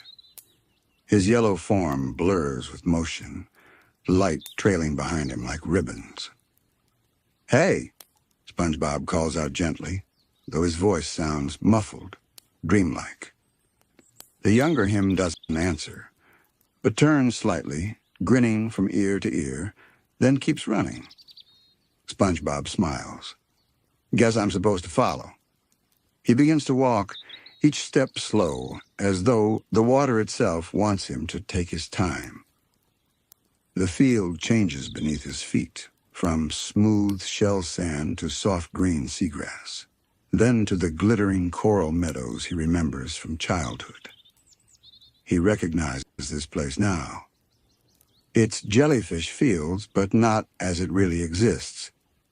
This is the dream version, the one from his imagination, where every jellyfish glows like a lantern, and the horizon bends softly like a painting. He looks around in quiet awe. Dozens of jellyfish drift lazily in the sky, their tendrils swaying like silk ribbons. Some are so small they look like sparks, others large enough to cast gentle shadows across the seabed. And in the distance, the younger SpongeBob is leaping from one coral rock to another, his laughter echoing like music. SpongeBob follows slower this time. He feels the weight of memory pulling at his chest, not heavy but warm. When he catches up, the little one is crouched beside a patch of glowing flowers. They look like tiny sea anemones, their petals pulsing faintly with light. The young SpongeBob hums softly as he touches one, and it responds by opening wider, releasing a trail of glowing bubbles. He looks up at the older SpongeBob and giggles. "Look, they like when you sing." The older SpongeBob kneels down beside him. He tries it hum softly, gently. The flowers shimmer, and another wave of bubbles drifts up toward the surface. He laughs quietly. "That's beautiful," he says. The child grins proudly, then points toward the horizon. "Come on. The jellyfish are dancing tonight." Before SpongeBob can ask what that means, the little one takes off again, running through the glowing grass, his laughter leaving trails of light. SpongeBob follows. The water grows darker, not from shadow but from depth, a slow descent into deeper memory. The seafloor begins to glow with patterns, spirals and circles that light up beneath each step, as though the past itself is responding to their movement. Ahead, the jellyfish gather in clusters, forming spiraling shapes that drift upward, like galaxies made of light. SpongeBob stops to watch. The entire ocean seems alive with rhythm, each jellyfish pulsing in sync, their glow faint, then bright, then faint again. The younger SpongeBob spreads his arms, spinning in slow circles. "They're playing," he shouts with joy. "They're playing just for us." SpongeBob smiles softly. He feels it too, the pulse, the song, the wordless joy.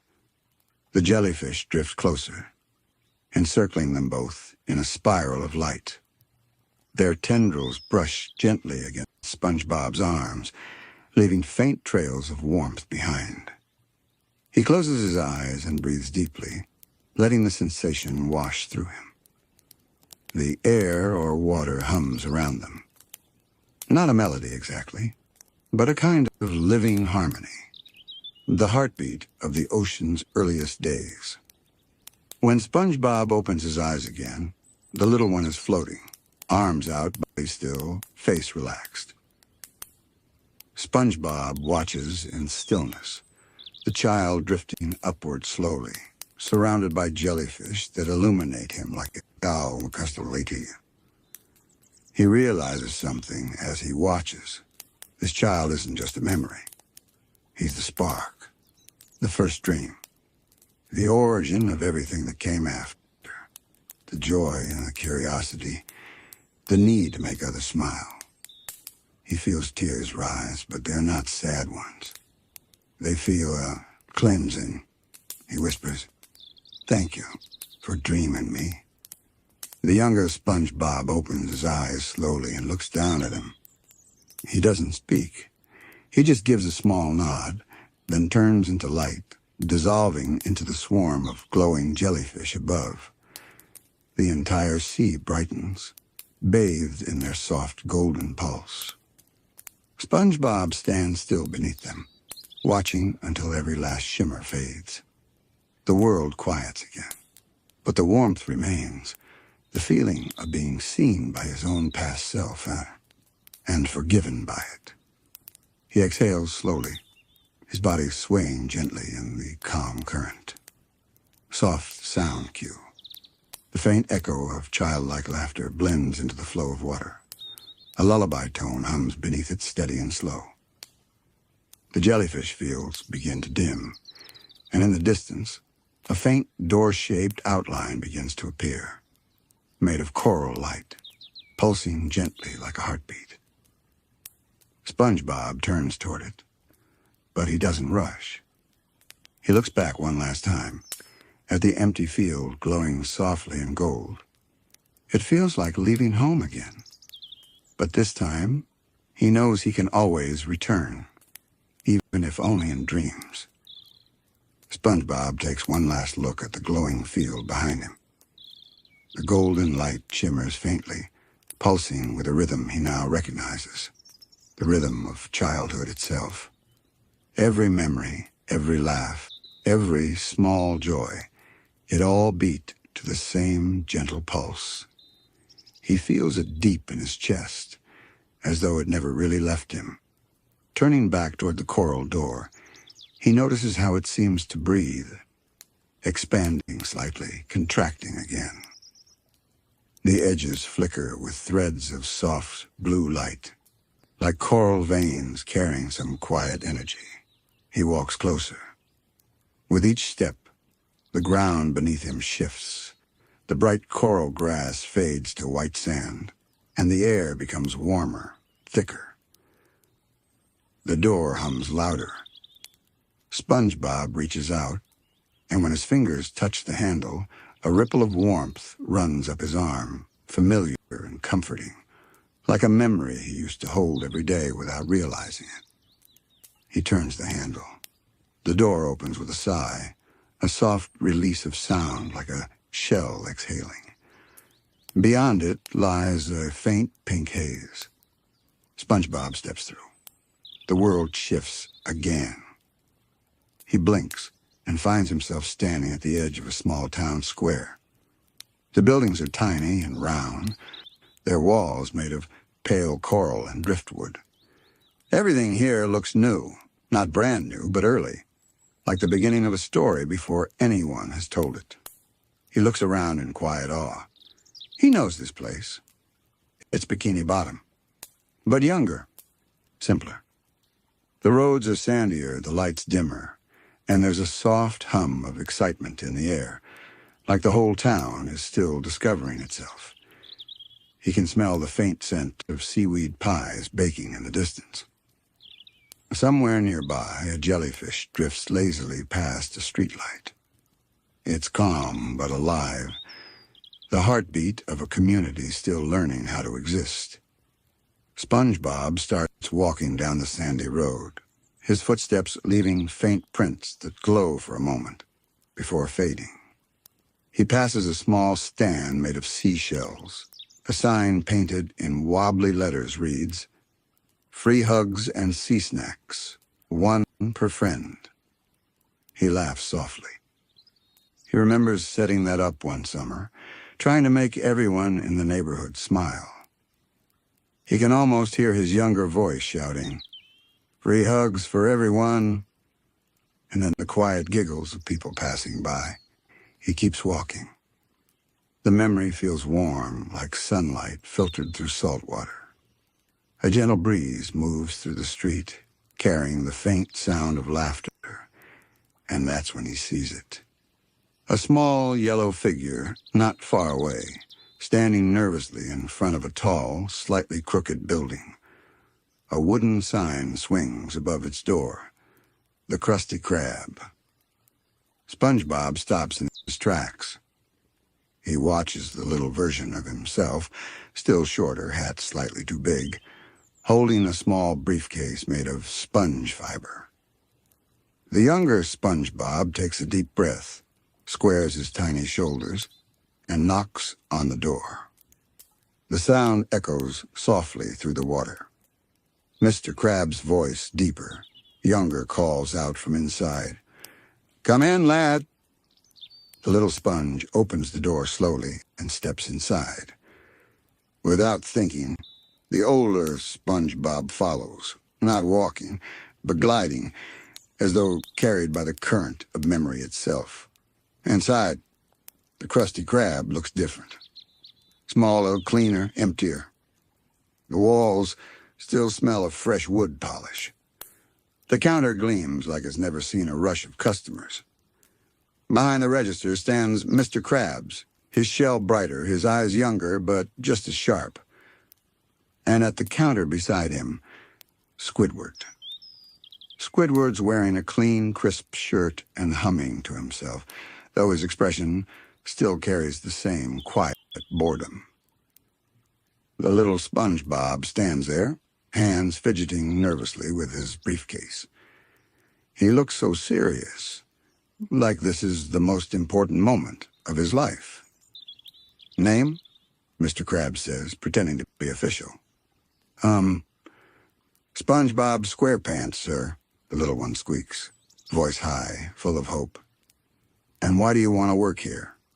There's a pause. Then, with total sincerity, the boy answers, "Because I love making people happy, sir. And I can make the best Krabby Patty in the whole ocean." Squidward rolls his eyes, muttering something about enthusiastic amateurs. Mr. Krabs chuckles. "Well, we'll see about that." "Step into the kitchen, lad." The young SpongeBob practically bounces in excitement. He hurries through the swinging doors. The older SpongeBob follows, invisible but fully present, and watches the boy take his position at the grill for the very first time. It's small, simple. The tools are shiny and unused. The spatula gleams under the light. The boy grips it like it's something sacred. He looks around the kitchen once, takes a deep breath, and whispers softly to himself, "I can do this." He flips the first patty. It lands perfectly. The sound of sizzling fills the room, warm, rhythmic, alive. The smell, even in the dream, fills the air like comfort itself. The boy's face lights up with pride. Mr. Krabs claps his claws. Squidward sighs dramatically. But SpongeBob, the older one, feels something catch in his chest. He remembers how it felt. That first moment of belonging. The exact instant the world opened up in the room and whispered, "This is where you're meant to be." He feels tears gathering again, not from sadness, but from awe.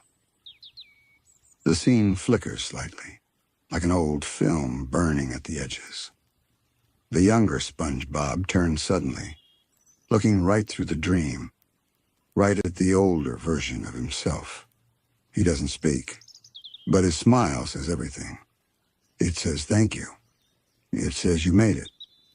It says keep going. And just like that, the kitchen fades into soft gold light. The sound of the grill becomes distant, slowing, stretching, until it's just a heartbeat again. SpongeBob finds himself standing alone, the spatula's echo fading into silence. He exhales deeply. There's no sadness now, just the calm that comes after understanding something completely. Sound fades.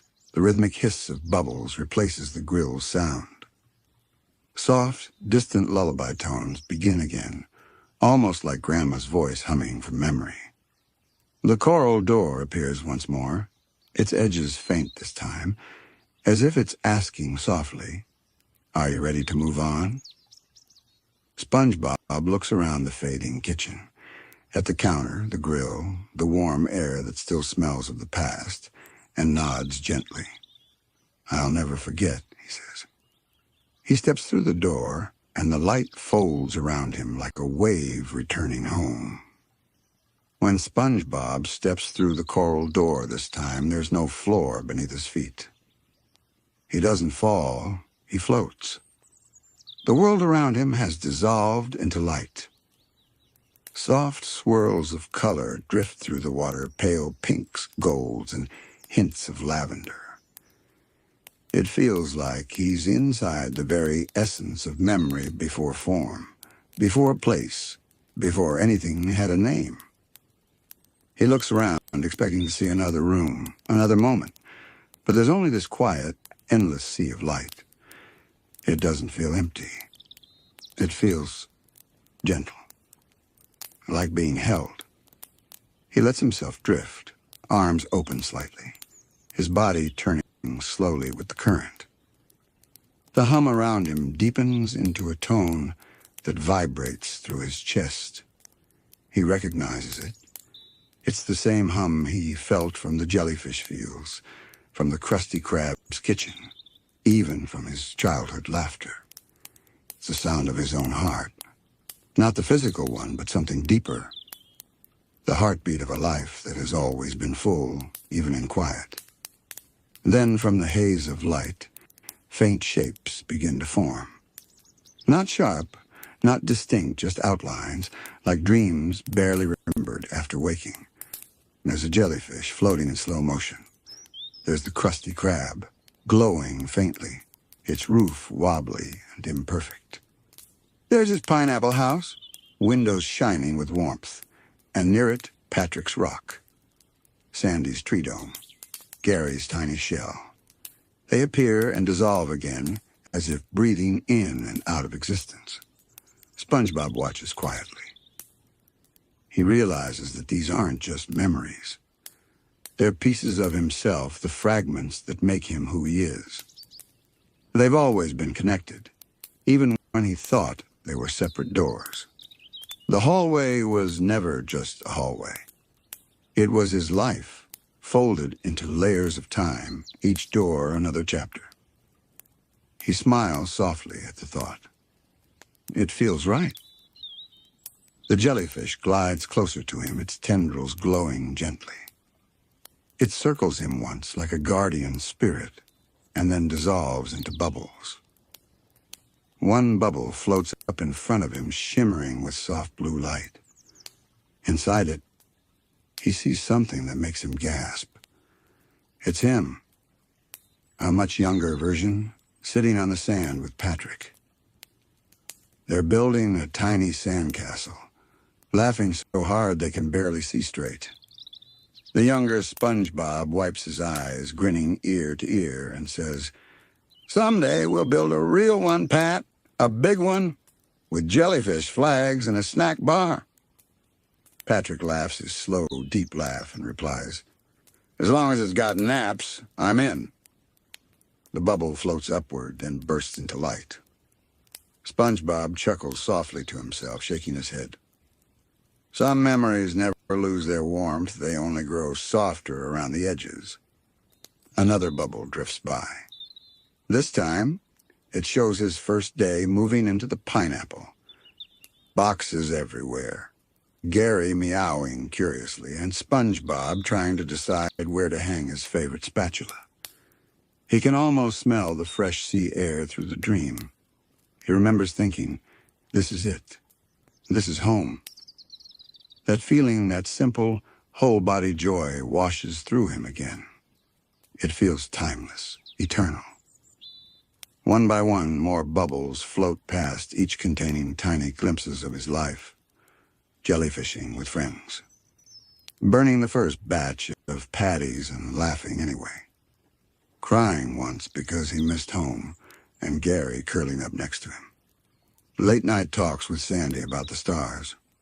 Quiet moments under the sea when he simply existed, content, glowing, alive.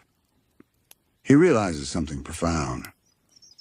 The moments that mattered most weren't the big adventures or the grand discoveries. They were the small, gentle ones, the in-between spaces filled with laughter, comfort, and kindness. Those are the memories that built him. The ones that whisper, "You are enough." He closes his eyes. For a while, there's only stillness. Only the sound of slow breathing, water moving, light pulsing. And then from that silence, a voice begins to hum. Soft, familiar. He opens his eyes, and there she is, Grandma Squarepants.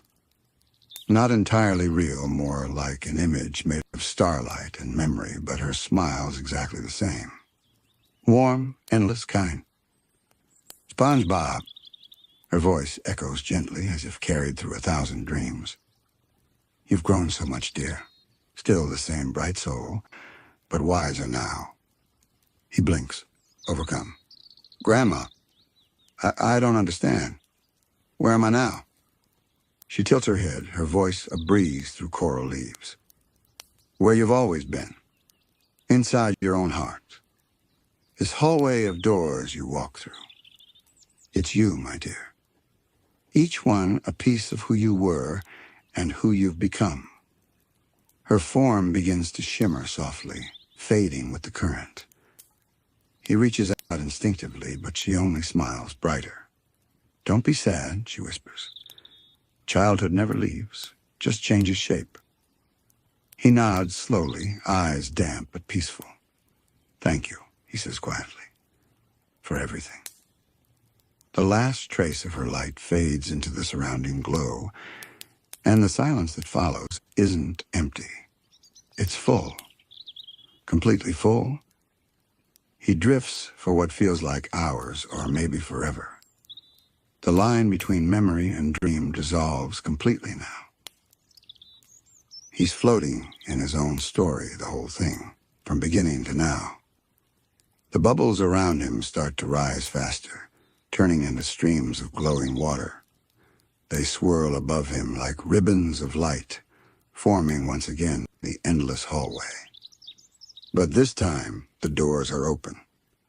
Every single one. Jellyfish fields, Krusty Krab, childhood home, all blending into one infinite ocean of peace. SpongeBob looks around at it all, heartful.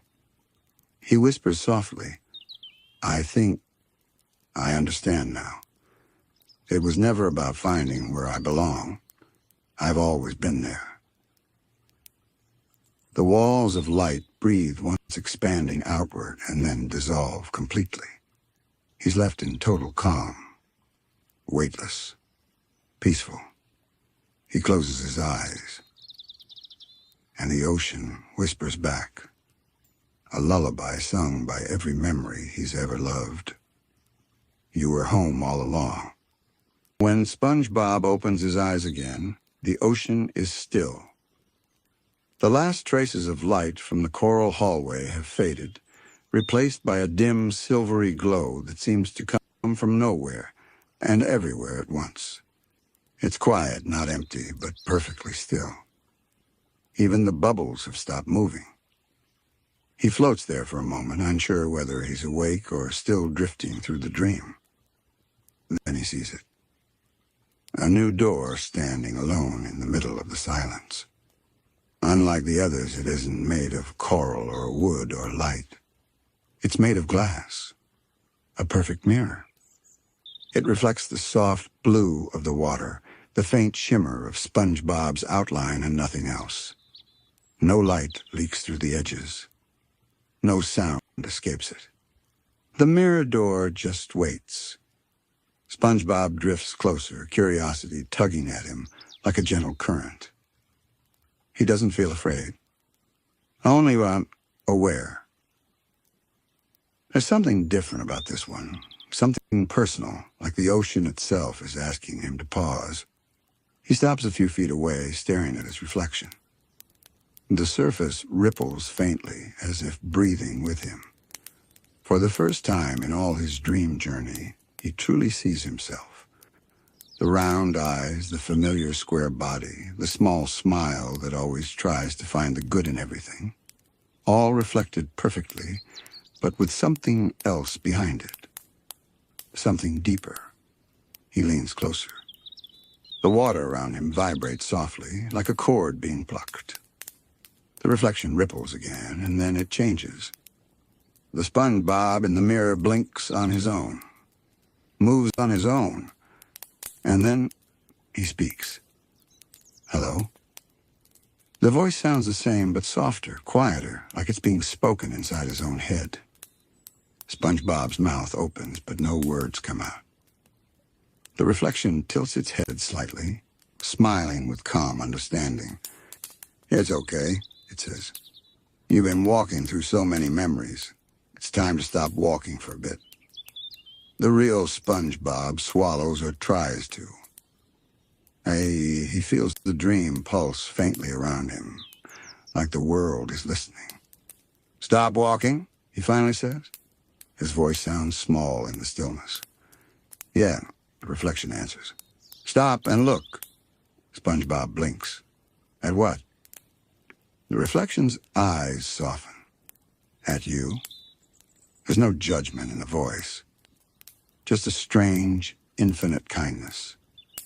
The mirror's surface ripples again, and suddenly it isn't just his face staring back. It's moments. Thousands of tiny, shimmering fragments dance across the glass. His first jellyfish catch. The time he stayed up all night helping Patrick count stars. His first failed batch of Krabby Patties. His first friendship with Sandy. His quiet nights watching the ocean through his window.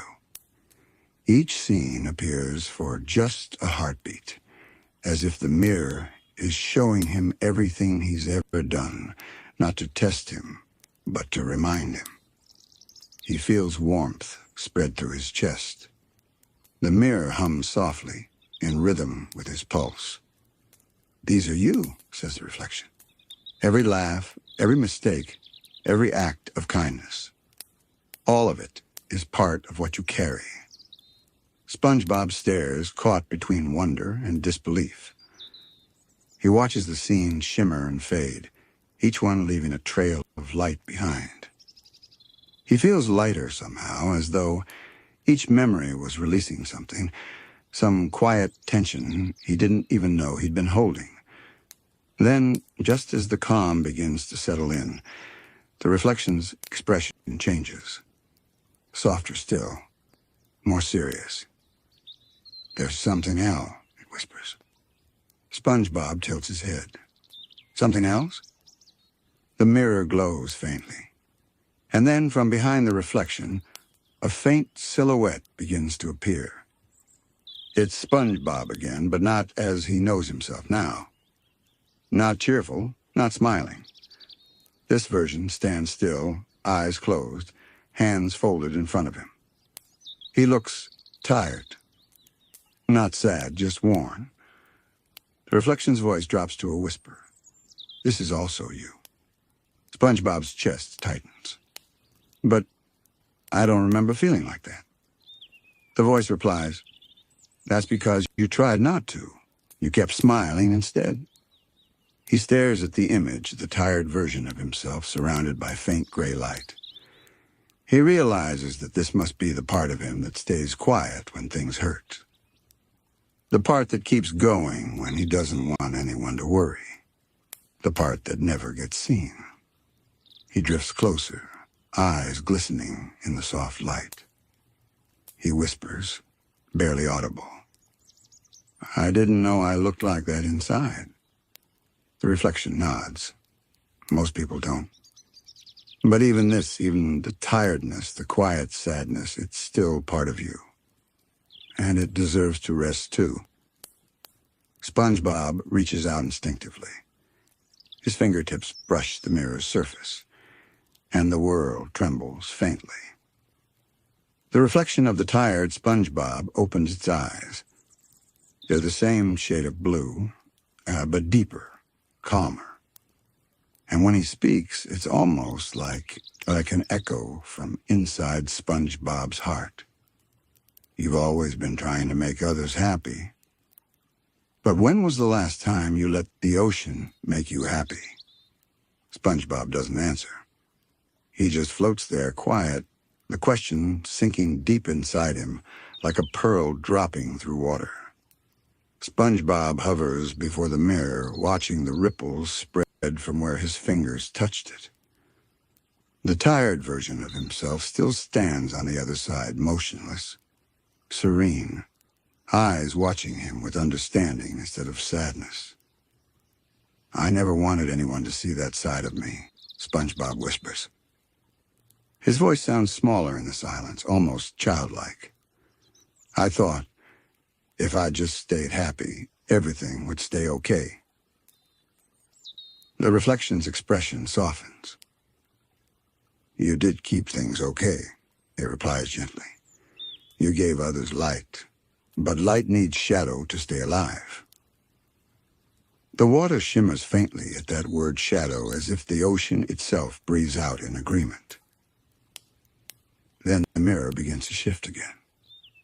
The reflection of the tired SpongeBob fades, replaced by another form, this one brighter, more vivid. SpongeBob squints. This version of himself is smiling too wide, eyes bright, laughter loud, hands moving too quickly. It's the version that always says, I'm fine, even when he isn't. The version that tries a little too hard. The mirror's hum deepens. That's the mask, the voice says softly. The one you wear when the world feels too heavy. The reflection starts to move, pacing, waving, bouncing, pretending to be cheerful. It looks like SpongeBob, but the light behind its eyes flickers, unstable. He feels a pang in his chest watching it. That bright, eager energy suddenly looks fragile, like it might shatter if the smile slips even for a moment. I know that one, SpongeBob murmurs. That's me when I don't want Patrick or Sandy to worry, when I burn the patties and laugh it off, when I stay up late pretending everything's still perfect. The mirror glows faintly in response, almost like it's listening. He continues, voice shaking slightly. I didn't want anyone to think I could ever feel empty. Because I'm SpongeBob, I'm supposed to be happy. The reflection freezes its smile, still frozen in place. Then slowly, it lowers its head. The grin fades. The light softens.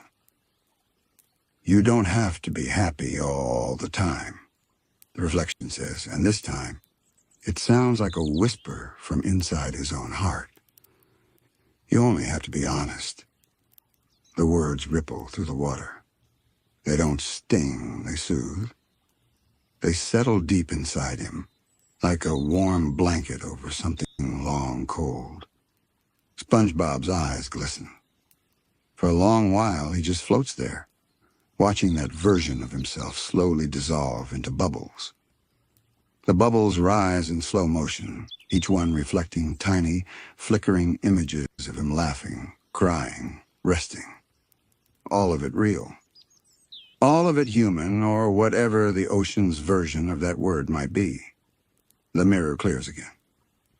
But this time, the reflection that forms is different. It's not tired. Not pretending. Not overly bright. It's calm, peaceful, balanced. This version of SpongeBob looks like him, same shape, same eyes, but there's something older about it. Not in age, but in presence. Like this reflection has already walked through every memory and made peace with them all.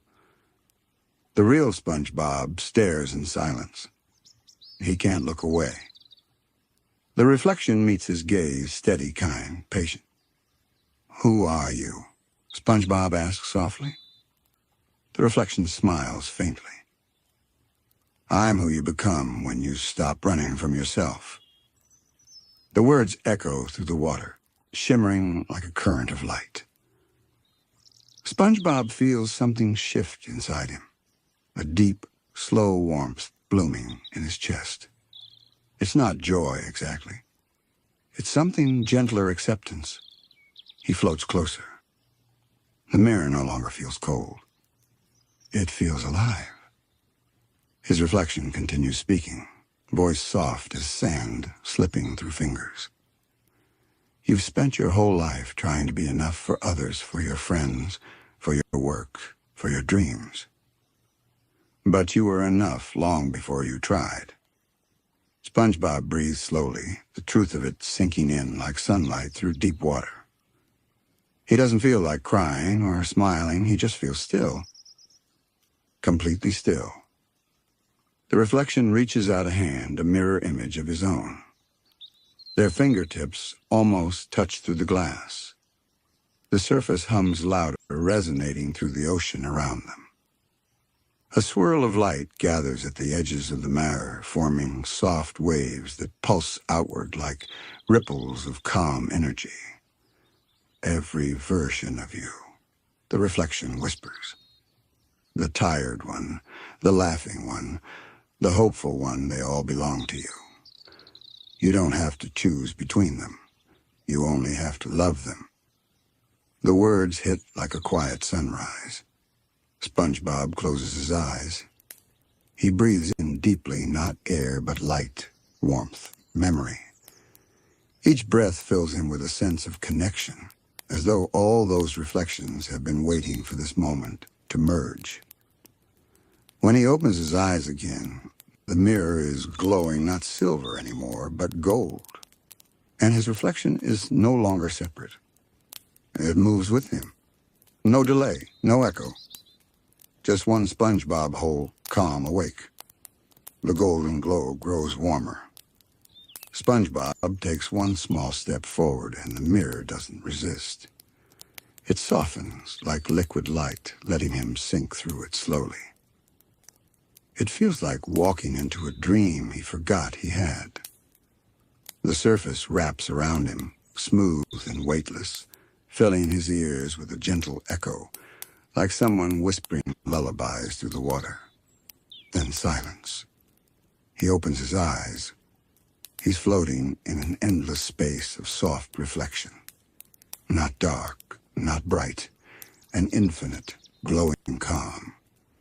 Everywhere he looks, there are gentle ripples suspended in the air, each carrying faint images of memories.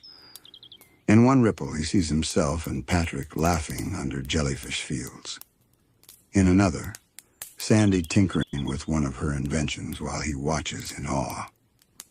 Further away, Mr. Krabs counting coins with a rare smile, Squidward quietly painting in peace, Gary blinking slowly in his shell bed. Every moment glows softly, drifting like stars underwater. He turns slowly, watching them all. Each memory feels warm, not sharp, not distant. It's as if the ocean has gathered all his experiences and laid them here, weightless and alive. Soft music, slow, ambient tones with faint harp echoes like gentle rain made of light. SpongeBob drifts forward. Each step sends ripples through the floor of light, creating new reflections, moments he didn't even know were still inside him. He sees himself helping a customer with a burnt patty, still smiling.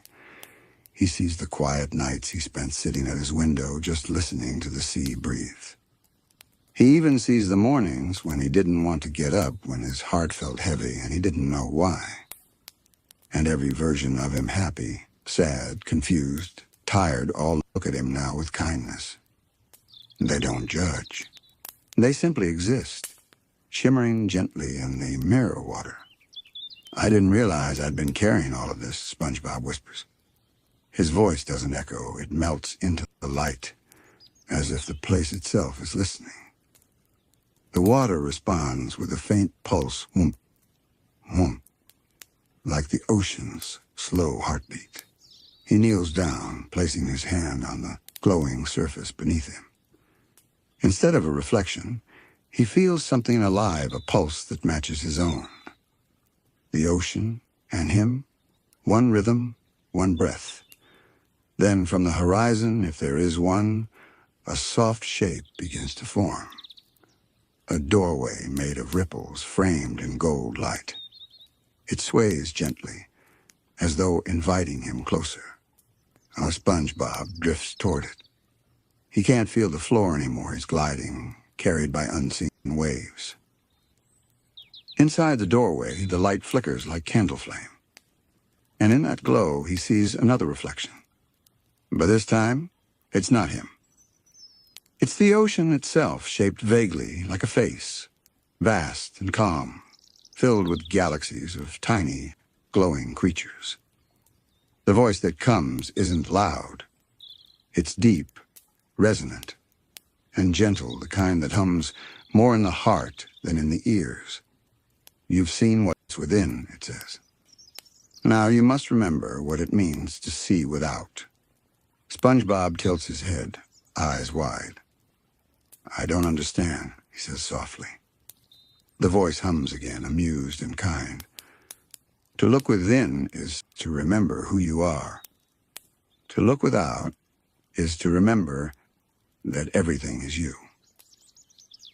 The mirror ocean around him ripples, and suddenly, every memory, every reflection starts blending together. Patrick's laughter, Sandy's wisdom, Squidward's quiet frustration, Mr. Krabs' care, Gary's silence all swirl together into one continuous current. They twist and merge until SpongeBob can't tell where he ends, and they begin. He gasps, not in fear, but awe. The light streams through him. He feels their thoughts, their love, their sadness, and in return, they feel his. It's not overwhelming. It's peaceful. He realizes that every connection he's ever had, every shared laugh, every gentle goodbye still lives here, in this mirror ocean. Nothing was ever lost, only transformed. The voice continues, slower now, as if speaking directly to his heartbeat. You are the reflection and the light that shapes it. You are every ripple that moves across the surface and every stillness beneath. SpongeBob closes his eyes. Those words settle deep into him. They don't feel like a lesson. They feel like remembering something he'd always known but forgotten, like remembering the tune of a song from childhood. The current around him brightens.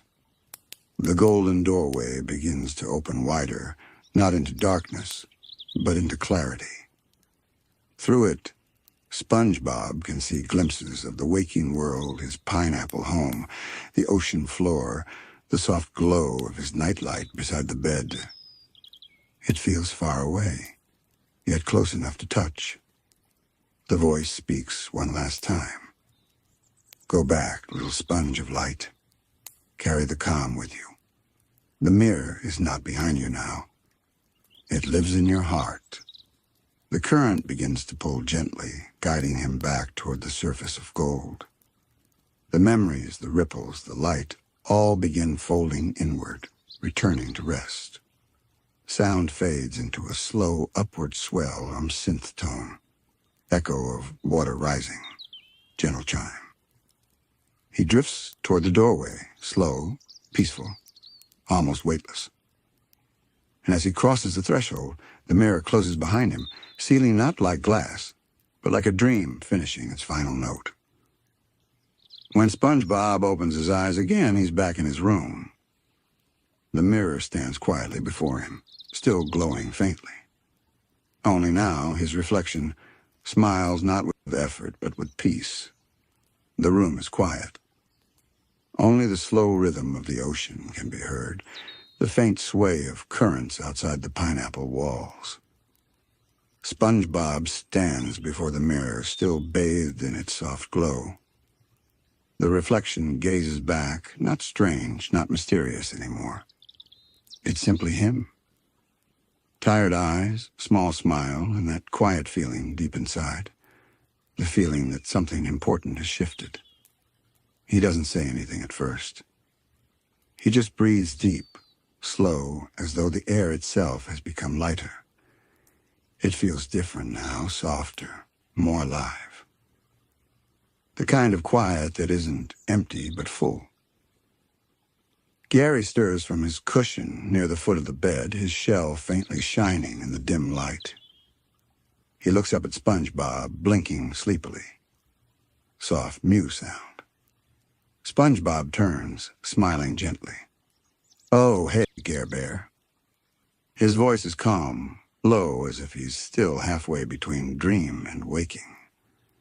He kneels down beside Gary, resting one hand on the snail's shell. It's late, huh?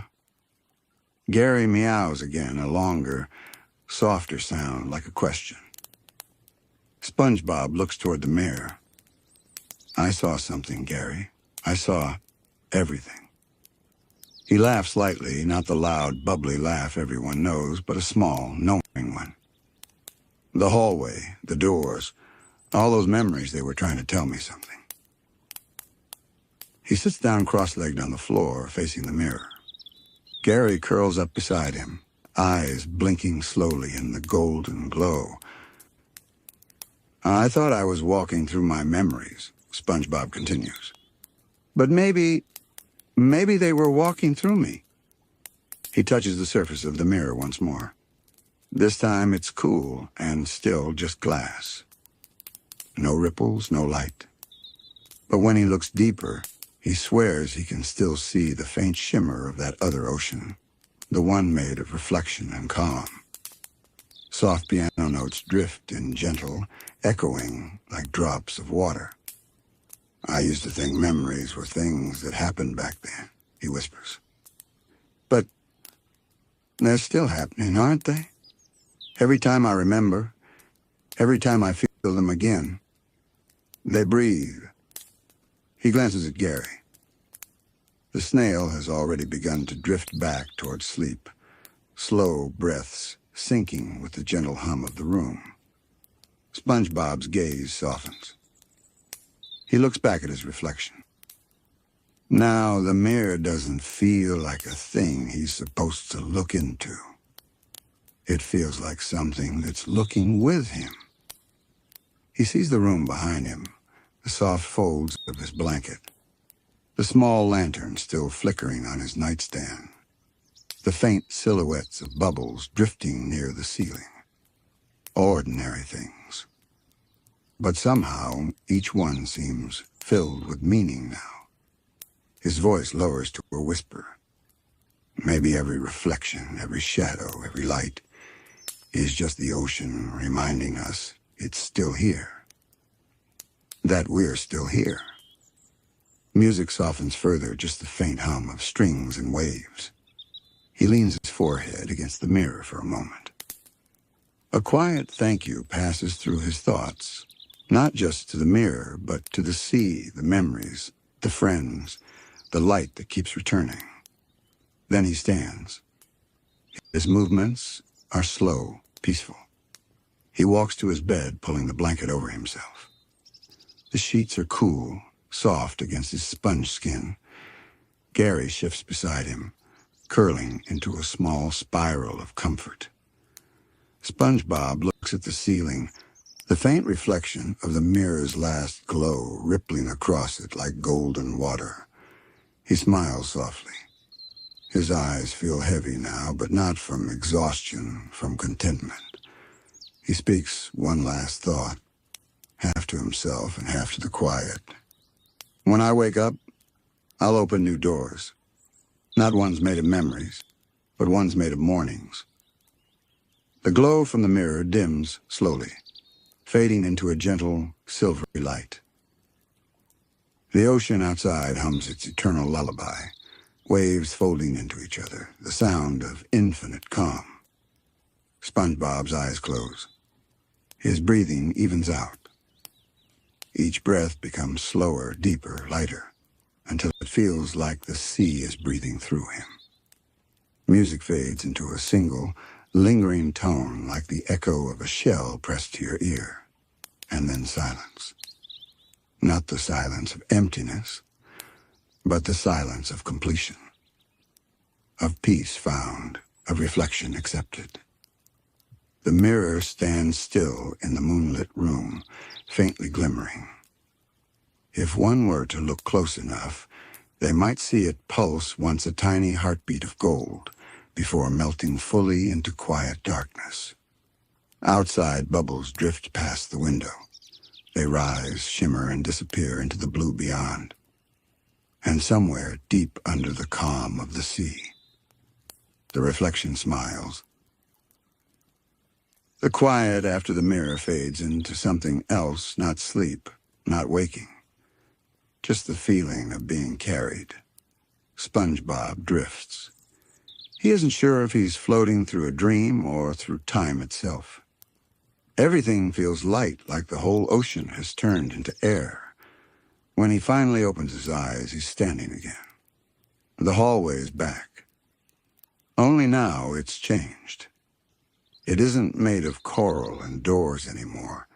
It's woven from light. Each beam stretches endlessly in both directions, shimmering with soft golden and lavender hues.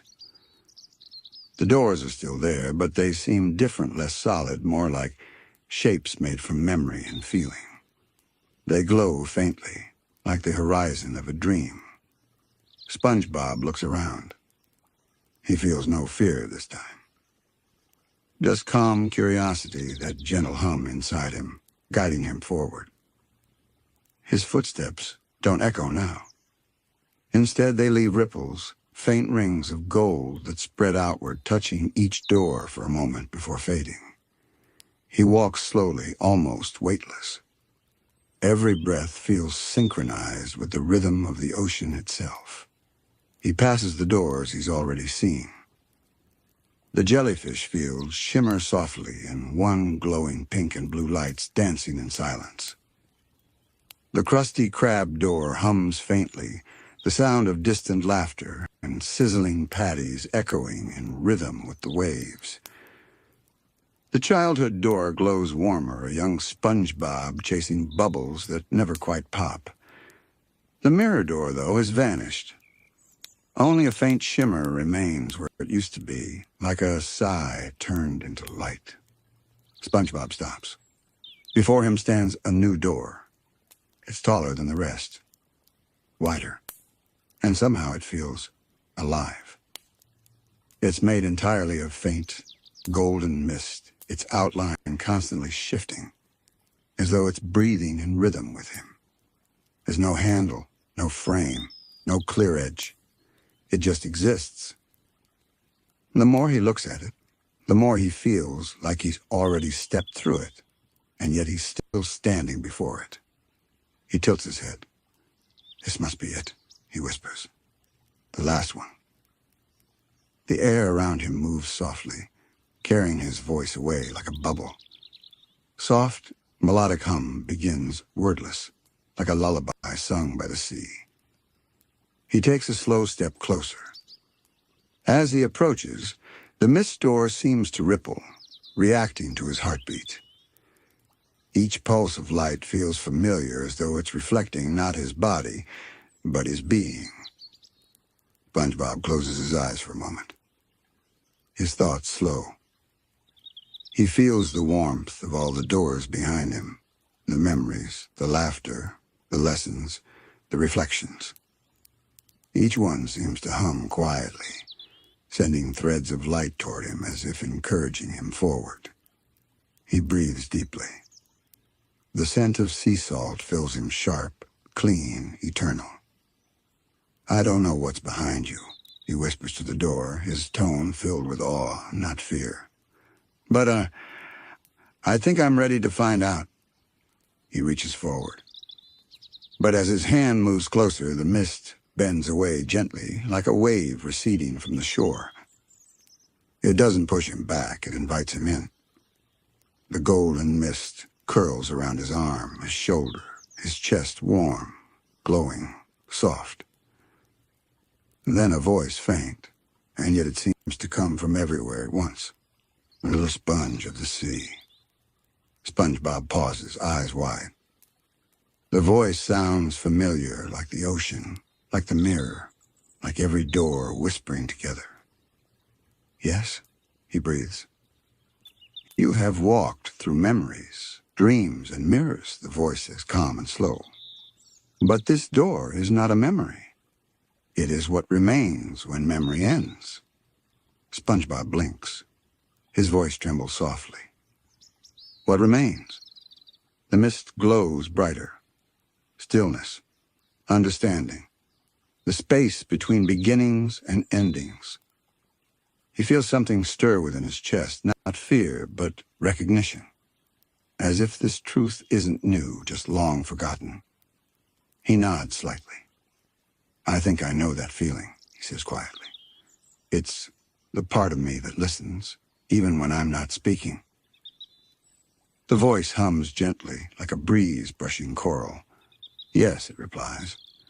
"The listener, the dreamer, the calm between bubbles. This door does not open to anywhere. It opens into everything." The mist swirls faster, wrapping around him now like a soft current. He feels himself dissolve into it, not disappearing, but expanding. His mind quiets, his breath slows, his body grows lighter until it's almost nothing. For a brief moment, he isn't SpongeBob. He isn't a sponge or a worker or a dreamer. He's simply part of the rhythm, the pulse that connects all things. He feels jellyfish floating through him, the seaweed swaying in slow motion, the whales humming far below. He feels Patrick's laughter, Sandy's curiosity, Squidward's quiet hope, all of it flowing through him, endlessly looping. Soft cosmic sound builds shimmering synth tones mixed with ocean currents. It's overwhelming, but also serene, like realizing that all of existence is just one long, gentle inhale and exhale. SpongeBob whispers, not with words, but with thought. So this is what it means, the door that has no end. The voice responds, faintly echoing within his heartbeat. Yes, and you are part of it. Long pause sound fades to a low, glowing hum. SpongeBob opens his eyes. The hallway is gone. Or perhaps he'd become the hallway itself. Every direction is endless, made of soft golden light. And somewhere in the infinite distance, he hears the faint sound of waves breaking, laughter echoing, time breathing. He smiles, a slow, weightless smile that feels like sunrise. He whispers, then, let's see where forever takes me. The golden light folds around SpongeBob completely. There's no more floor, no ceiling, no horizon. Only motion and a soft, circular rhythm that feels like being rocked gently in an invisible tide. He doesn't walk anymore. He floats. Every movement happens without effort, as though his thoughts are what guide him. The light thickens, deepens, and in its depths, shapes begin to form. Familiar ones. A jellyfish drifts by, glowing a faint lilac. A bubble rises and splits into two, then four, then infinite, each one containing tiny scenes, fragments of moments from long ago. He watches them pass. In one, he's at the Krusty Krab, flipping patties while humming. In another, he's laughing with Patrick until both fall over. In another still, he's just sitting by his window, staring out into the night sea, lost in thought. Each bubble glows, then fades, not vanishing, but blending into the light around him. SpongeBob realizes he's not losing them. They're just becoming part of something larger, like droplets returning to the ocean. He drifts deeper. The golden glow darkens slightly, shifting toward deep turquoise, the color of the sea at twilight. Around him, schools of translucent fish glide silently, each one made of faint light and memory. Their bodies flicker with moments, laughter, songs, dreams. He reaches out to touch one, and the memory ripples across his fingers, a vision of him and Squidward walking home one evening, both quiet, both understanding each other without words. The image melts into his hand like warmth.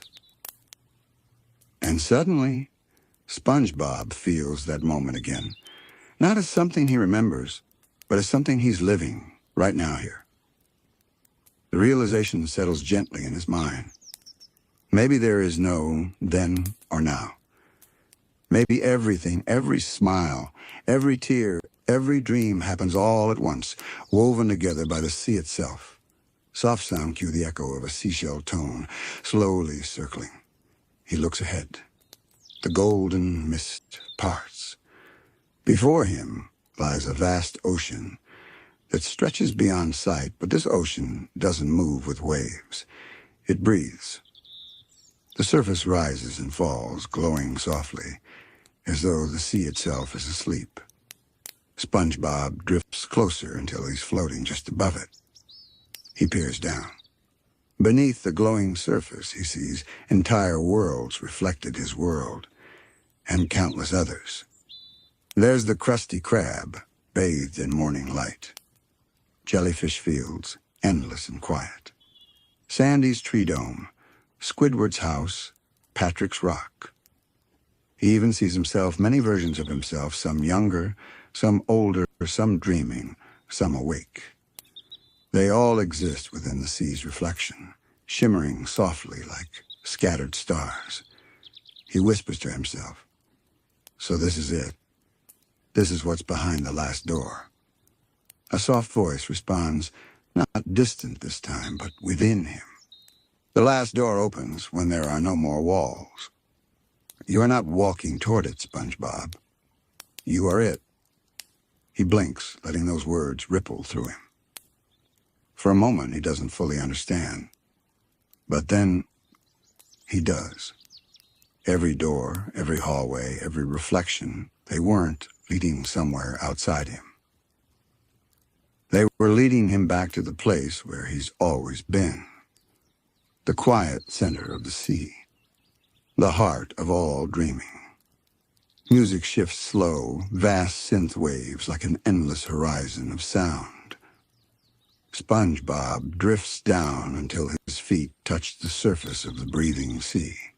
It doesn't feel like water, it feels like light pretending to be water. Every ripple sends a golden echo through the air, painting the space around him with slow-moving circles. He takes a deep breath. Even the air feels alive. When he exhales, small bubbles float upward and dissolve into faint laughter, not his own, but the laughter of everyone he's ever known. SpongeBob looks around. Far above, he sees tiny points of light moving countless doors, floating in the distance, each shining like a star. They pulse slowly, as if in rhythm with his heart. He realizes something then. Every soul, every memory, every dreamer has their own hallway of doors. Each one walking through their reflections, their past, their lessons, until one day they reach the same endless sea. It's all connected, all part of the same breathing currents. He feels no loneliness here, just belonging, just peace. Soft sound, faint wind underwater, serene and continuous. He whispers to the sea, "So, what happens now?" The voice replies gently, "Whatever you wish." The final door has no end because the dream has no edges. You can rest here, or you can return, carrying the calm with you. SpongeBob lowers his gaze, watching the reflections below each version of himself, every dream he's ever had, all still glowing softly. He smiles. "I think I understand now." He places a hand on the sea's glowing surface. A ripple of light spreads outward, slow, infinite, beautiful. Every time I wake up, I open a door. Every laugh, every kindness, every quiet moment, they're all doors too. The sea hums in agreement, warm and low. Yes, little sponge, the doors never end, because the heart never stops opening. SpongeBob closes his eyes. A soft tear, not of sadness, but gratitude, drifts upward, turning into a glowing bubble. It rises, shimmering, until it bursts into 1,000 tiny lights. The entire ocean answers each light, rippling back with warmth. And SpongeBob breathes slow, deep, endless. Every inhale carries the memory of the sea. Every exhale becomes part of it. The door didn't close behind SpongeBob this time. It stayed open, breathing softly, the edges of its frame flickering like the glow of a dying candle. He looked back for a moment, expecting to see the familiar stretch of the hallway, the neat line of doors glowing in their quiet rhythm. But instead there was only mist, soft, swirling mist, like breath on glass, slowly swallowing everything behind him. He turned forward again. What lay ahead was not another hallway, nor a room, nor a world he could name. It was something in between. The ground beneath his feet shimmered like liquid glass, reflecting everything above it. But when he looked up, there was nothing to reflect. Just an endless sky that rippled like the surface of the ocean turned upside down. The air didn't feel like air anymore. It felt thick, like water and dream and time all mixed together. And far away, in that wavering horizon, he saw something moving. At first he thought it might be another door, but as he took a few steps closer, the shape shifted, bending, unfolding, breathing. It wasn't a door. It was every door, layered, stacked, rippling through one another like reflections in infinite mirrors. Each one opened and closed in slow rhythm, revealing flashes of every memory he had just walked through. Jellyfish fields, the Krusty Krab, his pineapple home, his childhood playground, and his own reflection staring back at him. It was beautiful, and it was overwhelming. SpongeBob stood there, breathing slowly. He could feel the hum of all those moments vibrating through him, not just as memories, but as pieces of something bigger, something circular, something alive. The jellyfish memory hummed softly, glowing pink and blue. The Krusty Krab door flickered gold, echoing with laughter and clatter.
His childhood door shone faintly yellow, warm like sunlight through sand, and then, like a whisper rising from the edges of the ocean, a voice began to hum through them all.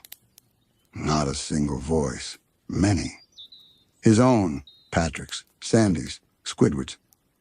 Even Mr. Krab's laugh rippled faintly through it, muffled and kind. Each sound blended into the next, until the air itself seemed to hum like a lullaby. He stepped forward, drawn by it. Each step felt like walking through water that shimmered with faint golden light.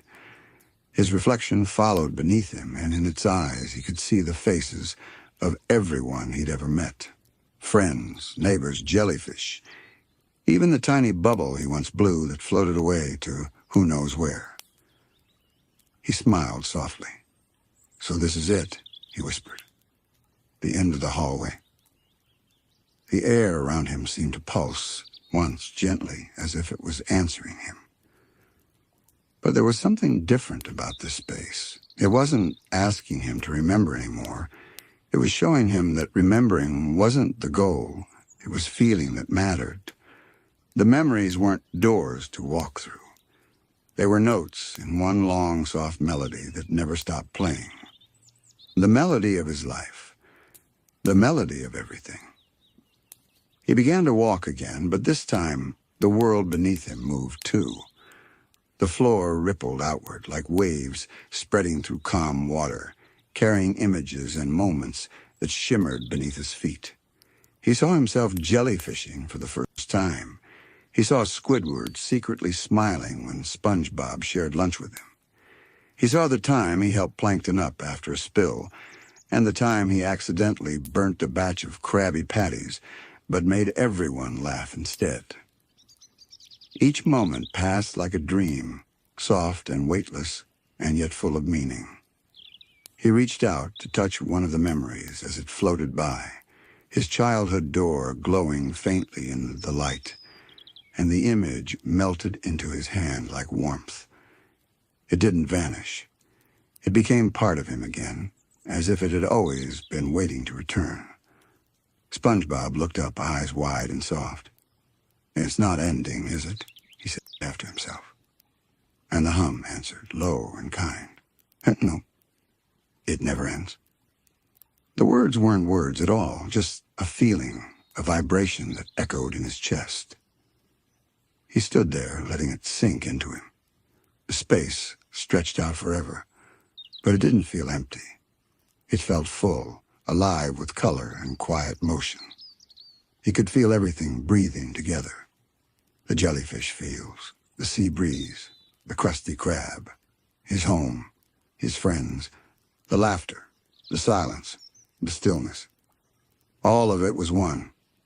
The doors had never been doors at all. They were windows into the same song. And now he could finally hear the whole thing. He closed his eyes and listened. For a moment, no, for an eternity, there was no separation between SpongeBob and the dream. He was the dream. He was the hallway. He was the doors, the light, the sound, the memory, the reflection. Everything flowed through him like ocean current. And for the first time in all his wandering, he felt still. Not sleepy, not lost, just still. As if every breath he'd ever taken had led to this one moment of perfect quiet. He smiled again, that soft, childlike smile that had always been his truest expression. "Guess it's not really the last door," he murmured. "Just another beginning." And as he said it, the air began to shimmer. The doors in the distance folded in on themselves, becoming smaller and smaller, until they turned into specks of golden light, then into bubbles, then into stars. The world darkened into a deep, soft blue. And SpongeBob stood beneath it all, surrounded by an endless field of slow-rising bubbles that floated upward like tiny lanterns. He reached out his hand and touched one as it passed. It popped soundlessly, leaving behind a faint echo of laughter. He closed his eyes again, breathing in that sound. It felt like home. The bubbles rose slowly around SpongeBob, drifting toward the dark blue ceiling of infinity. Each one shimmered with the faintest image before fading away. Patrick's laugh, Sandy's inventions, Squidward's clarinet, a jellyfish glowing in the sunset. They appeared like whispers of memories and vanished just as quietly, leaving behind gentle ripples of warmth in the waterless air. SpongeBob stood still for a while, his arms loose at his sides, his body soft as sea foam. The space didn't feel strange anymore. It felt familiar, like a place he had been all along but had never stopped to notice. He watched as the floor beneath him pulsed gently, sending light outward in slow waves. Each pulse carried tiny fragments of laughter, scents of salt, colors of coral, everything that made up the world he knew. And then the ripples slowed. He felt a kind of calm that went beyond tiredness. Not the calm after a long day, but the calm that comes when everything finally makes sense, when you stop needing to ask what anything means. The light dimmed around him, and one last shape began to form ahead. It was a door, but not like the others. This one didn't glow or breathe or hum. It looked almost ordinary, made of soft, aged wood with faint scratches along the surface and a simple brass knob, and yet it felt heavier with meaning than all the others combined. He took a slow step toward it. The sound of his feet echoed faintly, like walking across the inside of a dream. "Another door," he said softly, almost smiling. "I thought I'd seen them all." The door didn't answer. It didn't open. It just waited. SpongeBob stood before it and tilted his head. "You don't lead anywhere, do you?" he whispered. "You are everywhere."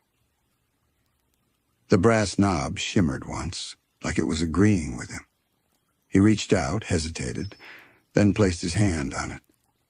The surface was warm, like sunlight through a seashell. The moment he touched it, he felt the faintest vibration, spreading up through his arm and into his chest. His heart echoed it, one slow beat at a time, matching its rhythm. And then he heard it again. The hum. Not distant this time, not a sound from the world around him, but a sound inside him. It was the same melody that had followed him through all the doors, the same quiet tune that had lingered in his memories.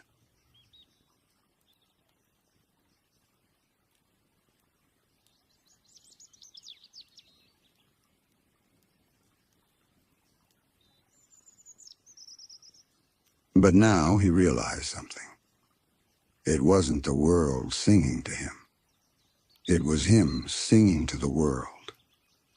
He had been the melody all along. Every laugh, every word, every act of kindness, every dream, they were all notes that made up the song. He stood there, breathing, listening to the music of himself. And for a long, still moment, everything was silent. No sound. No movement. Just him glowing faintly, like a single light at the bottom of an endless ocean. Then the silence changed. It deepened. It began to shimmer. Through the quiet, he heard the soft patter of rain. Not real rain, dream rain, like tiny bubbles popping against the edge of time. Each drop carried a memory. The laughter of a jellyfish field. The smell of a fresh Krabby Patty, the warmth of a hug, the tickle of sea foam. He looked around. The stars, or maybe the bubbles, were falling now, not rising. They drifted slowly downward, like snow made of memory. Each one touched the ground and melted into light, joining the glow beneath his feet. The door before him began to pulse gently, in rhythm with his heartbeat. He knew what it wanted. Not for him to open it. Not for him to walk through. Just for him to understand. He took a deep breath and whispered, "So this is what forever feels like." A small smile crossed his face, that same pure, unguarded smile he always had when life was simple. He stepped closer, resting his forehead gently against the wooden surface. It felt like the ocean's heartbeat. And in that moment, something remarkable happened. The door began to open, not outward, not inward, but through him. The lines between SpongeBob and the door dissolved. The space between them disappeared. His outline shimmered, softening at the edges until he became part of the light that had once surrounded him. The glow spread from his chest outward, wrapping around the door frame, reaching through the rippling air, spreading into the infinite blue above. He felt no fear, no urgency, just release. The hallway, the doors, the memories, everything folded into that light. It wasn't an ending. It was an expansion. As the light reached farther, the sounds of the ocean and returned faint waves, the distant hum of jellyfish, the quiet bubbling of life. But none of it was outside of him anymore. It was within him. He opened his eyes one last time. The world had become soft, golden haze. There was no longer a door before him, no hallway behind him, no separation between himself and the sea. He was everything, and everything was him. He breathed once more. The breath spread through the light like ripples through water, filling the space with the quiet warmth.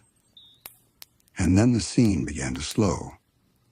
The light dimmed to a faint, pearly glow. The bubbles drifted slower and slower until they simply hung in place. The ocean seemed to fall asleep with him. And in the very last moment, just before everything faded completely, a soft sound echoed through the dream faint, like the last flicker of a candle in the dark. A laugh. His laugh. Soft, pure, timeless. It rippled through the silence, leaving behind a lingering peace. Then nothing but quiet. The kind of quiet that isn't empty but full. Full of everything he ever was. Full of every dream he'll ever have. full of the endless rhythm of the sea. The camera would slowly drift backward now, rising through the gentle blue, past the faint outline of a door dissolving into light, until there was nothing but the calm, eternal shimmer of the ocean itself. And somewhere far below, deep within that soft glow, SpongeBob's voice whispered one last time, like the smallest bubble rising to the surface. "Good night, everyone." The light faded. The screen became still. Only the sound of the sea remained soft, endless, and alive. And with that, the dream continued forever.